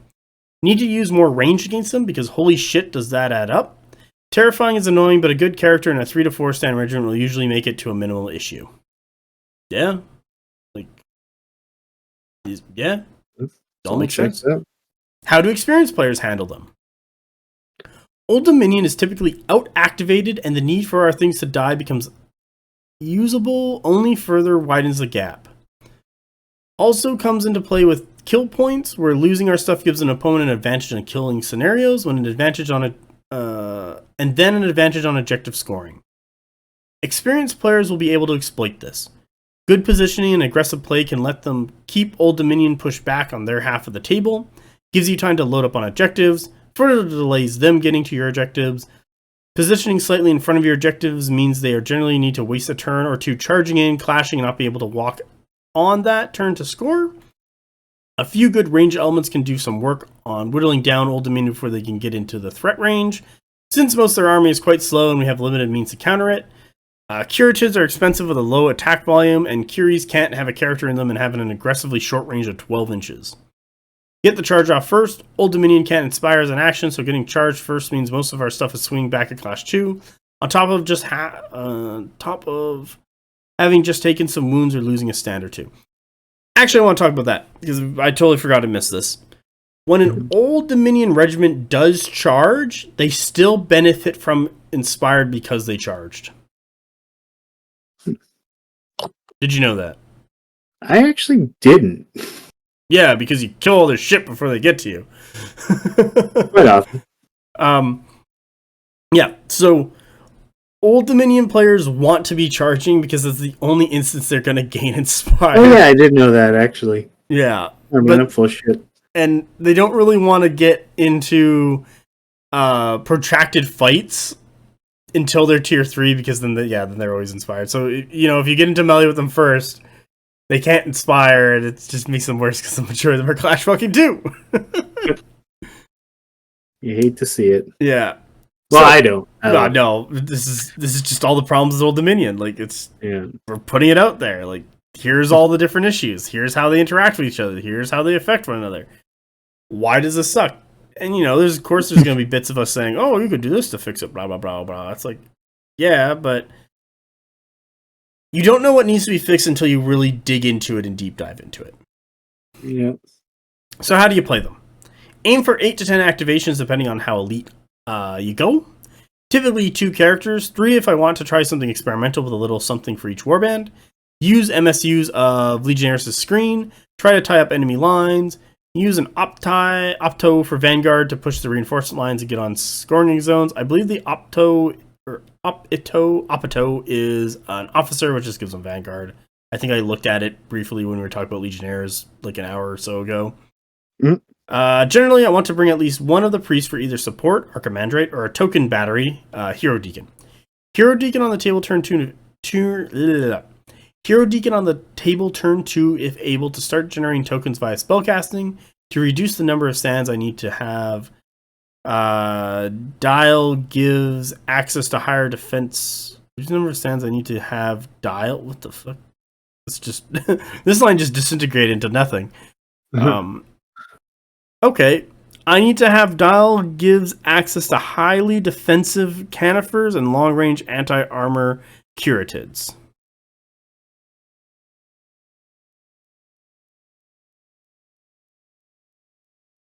Oh, I think it's supposed to be die. You need to reduce the number of stands you need to die to give access to highly defensive canifers or long-range anti-curatids, because the Hero Deacon is generating tokens. Archimandrate gives access to Curies and Mories for early game board control and Golems for defensive options. Healings means I can replace some of the lost stands as a way to recursively generate some tokens. Usually go for 2 to 3 MSUs of Legionnaires as mostly disposable blockers, screeners, objective campers, and token generators. Yep. 1 to 2 defensive regiments. Praetorians with a good character geared up to both improve survivability and add some offensive output. Cataphract toys that kick off with a strong offensive showing before transitioning to sitting on an objective and being tanky. 1 to 2 offensive powerhouses for Andean Guard, Bone Golems, and Canifers. Maybe include some support pieces, Curatids for long range, backfield support, Ghosts for counter skirmishing and early pressure. Try to threaten enough with chaff regiments that they need to die but don't get blown away outright. Try to have a few cents die each turn. Want to go fast enough to hit tier 3 on turns 5 to 7 once big stuff is on the table, but go slow enough that I don't lose too much board control too early. Once had an argument with someone that said, just hit tier 3 by turn 3 and you win the game. Needless to say, that's a bold hot take, in my opinion. Damn, yeah. That's a line. Good thing I read this word for word. Oh my god. All right, I need to have a drink real quick. What do you think about this so far? Yeah, I feel like there's a common thread to really all the commentary that we're getting here. Yeah. And it's mainly the thing that I find the most interesting is just hearing from people who play into OD versus people who play as OD, the difference just in the phrasing of what are ultimately the same problems. This is bullshit, but also like it's a problem. Yeah, just the perspective difference there, but ultimately they're articulating the same things. But really, there's like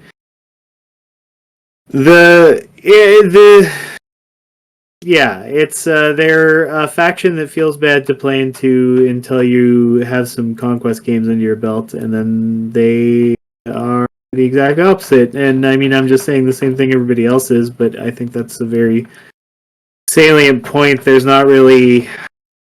really only one way to do it, and you're so limited in how you can get there that it winds up being, even if everything goes perfectly, you're not really necessarily hanging, so to speak, with some of the other factions. Yeah. All right. So, next part. A page and a half more to go. What's going on with them? A bit bummed about the Blasphemous Sona update. It was changed from a 40-point treasure into an army rule, freeing up an upgrade slot for something basically mandatory. That's good. However, they raised the tier thresholds by +1 token per tier after they already raised it by +1 tier going into tier 2.0. That's bad. So, there you go. There's that. It's like, we made the +1 thing be able to be free to help you get your tokens. Oh, by the way, we put the tiers up more points because, yep. Because why not? Because why not? Waiting on centaurs for fast lights. That is, I'm not saying that word. There's centaurs. Our third range unit, the Krikis or cultists, for a way to get hero deacon on the table turn 1. Start generating tokens a little earlier. Also, cultists would be our cheapest regiment, cheapest light, and the third mainstay that characters can join. Currently, only legionnaires for all infantry characters or Anathantoi for the strategos. Really? I thought you could take something else with this. Oh, because it's legionnaires, yeah. PB seems resistant to giving buffs to Old Dominion anytime soon due to negative play experience for new/inexperienced players, especially from when Old Dominion first launched.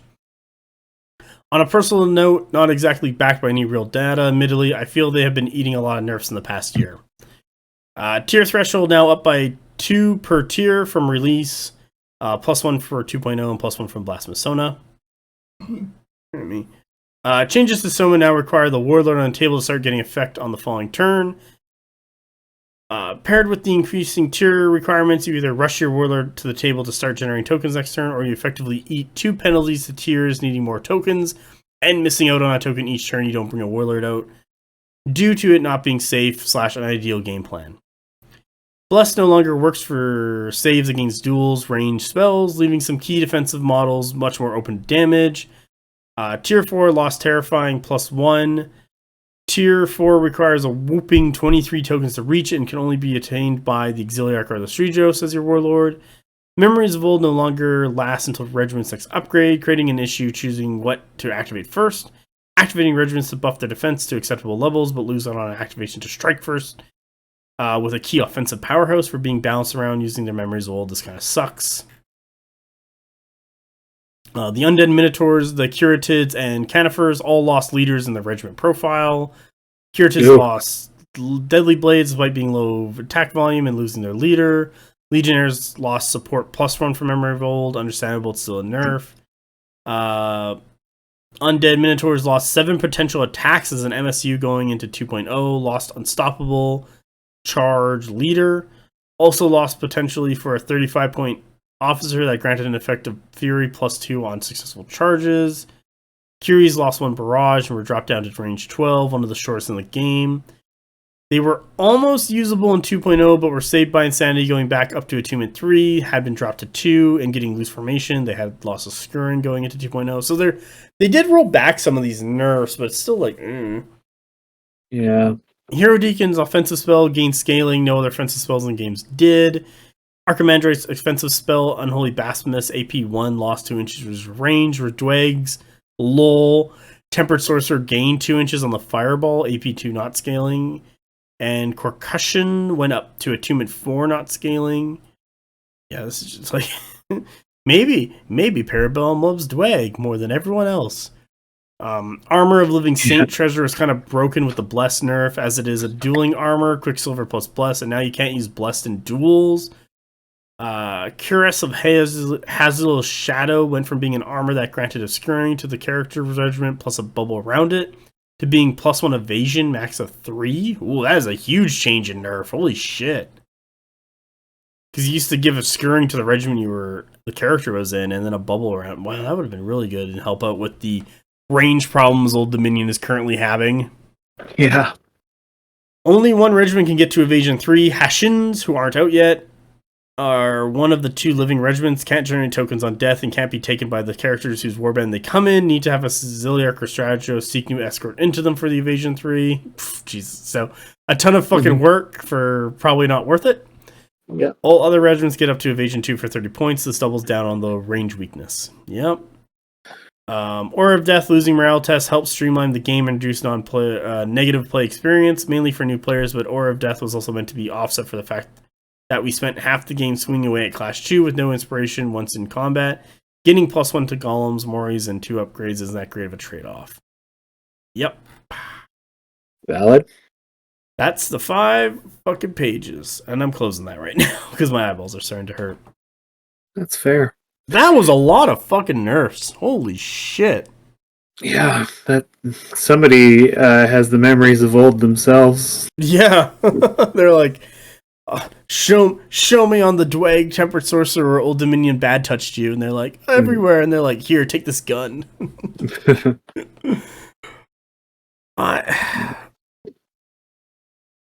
What more do we want to say about this? Like, we've gone through it all.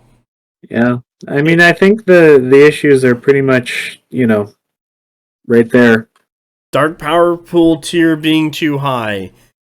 They need cheaper chaff options so they can get their work stuff out. They need to have some defensive stuff against range elements. Put that fucking Hazel Shadow shit back as a character upgrade. Their Memories of Old might need to change. Fallen Divinity needs a massive rework on fucking every level for that thing. Like, Yep. Anti-synergies everywhere, leading to the Old Dominion problem. Yeah. You want to call it there? I think that's about it. Like, I just I wish I had a stinger of a thing to lay on you about how we could fix this or how things could be different, but it's really just, it just kept coming up over and over. Yeah. So I think that's about it. But I think it's good to get it all. I think summing it up and reviewing the comments like that did really help snap it into focus, though. So something to be said for that. Yeah. So with that, if you're a listener, BonkTable has a Discord. You could even influence an episode just by messaging or adding me on it and being like, hey, you should do this episode. And then everyone else who sees it and thinks it's a good idea will also say that. And then we end up doing the fucking episode because peer pressure. It works. Yeah, it does work. We have a YouTube channel. You can watch the glorious charge list that Parabellum is now selling. I better get fucking royalties. The BonkTable YouTube, I played like 5 to 6 games with it. You could find it all there. We have the podcast. We do lore readings of different stories for lore on the YouTube. You can find that. I think that's about it. Yeah. Yeah. So hope everyone has a great day. And bye. See you next time.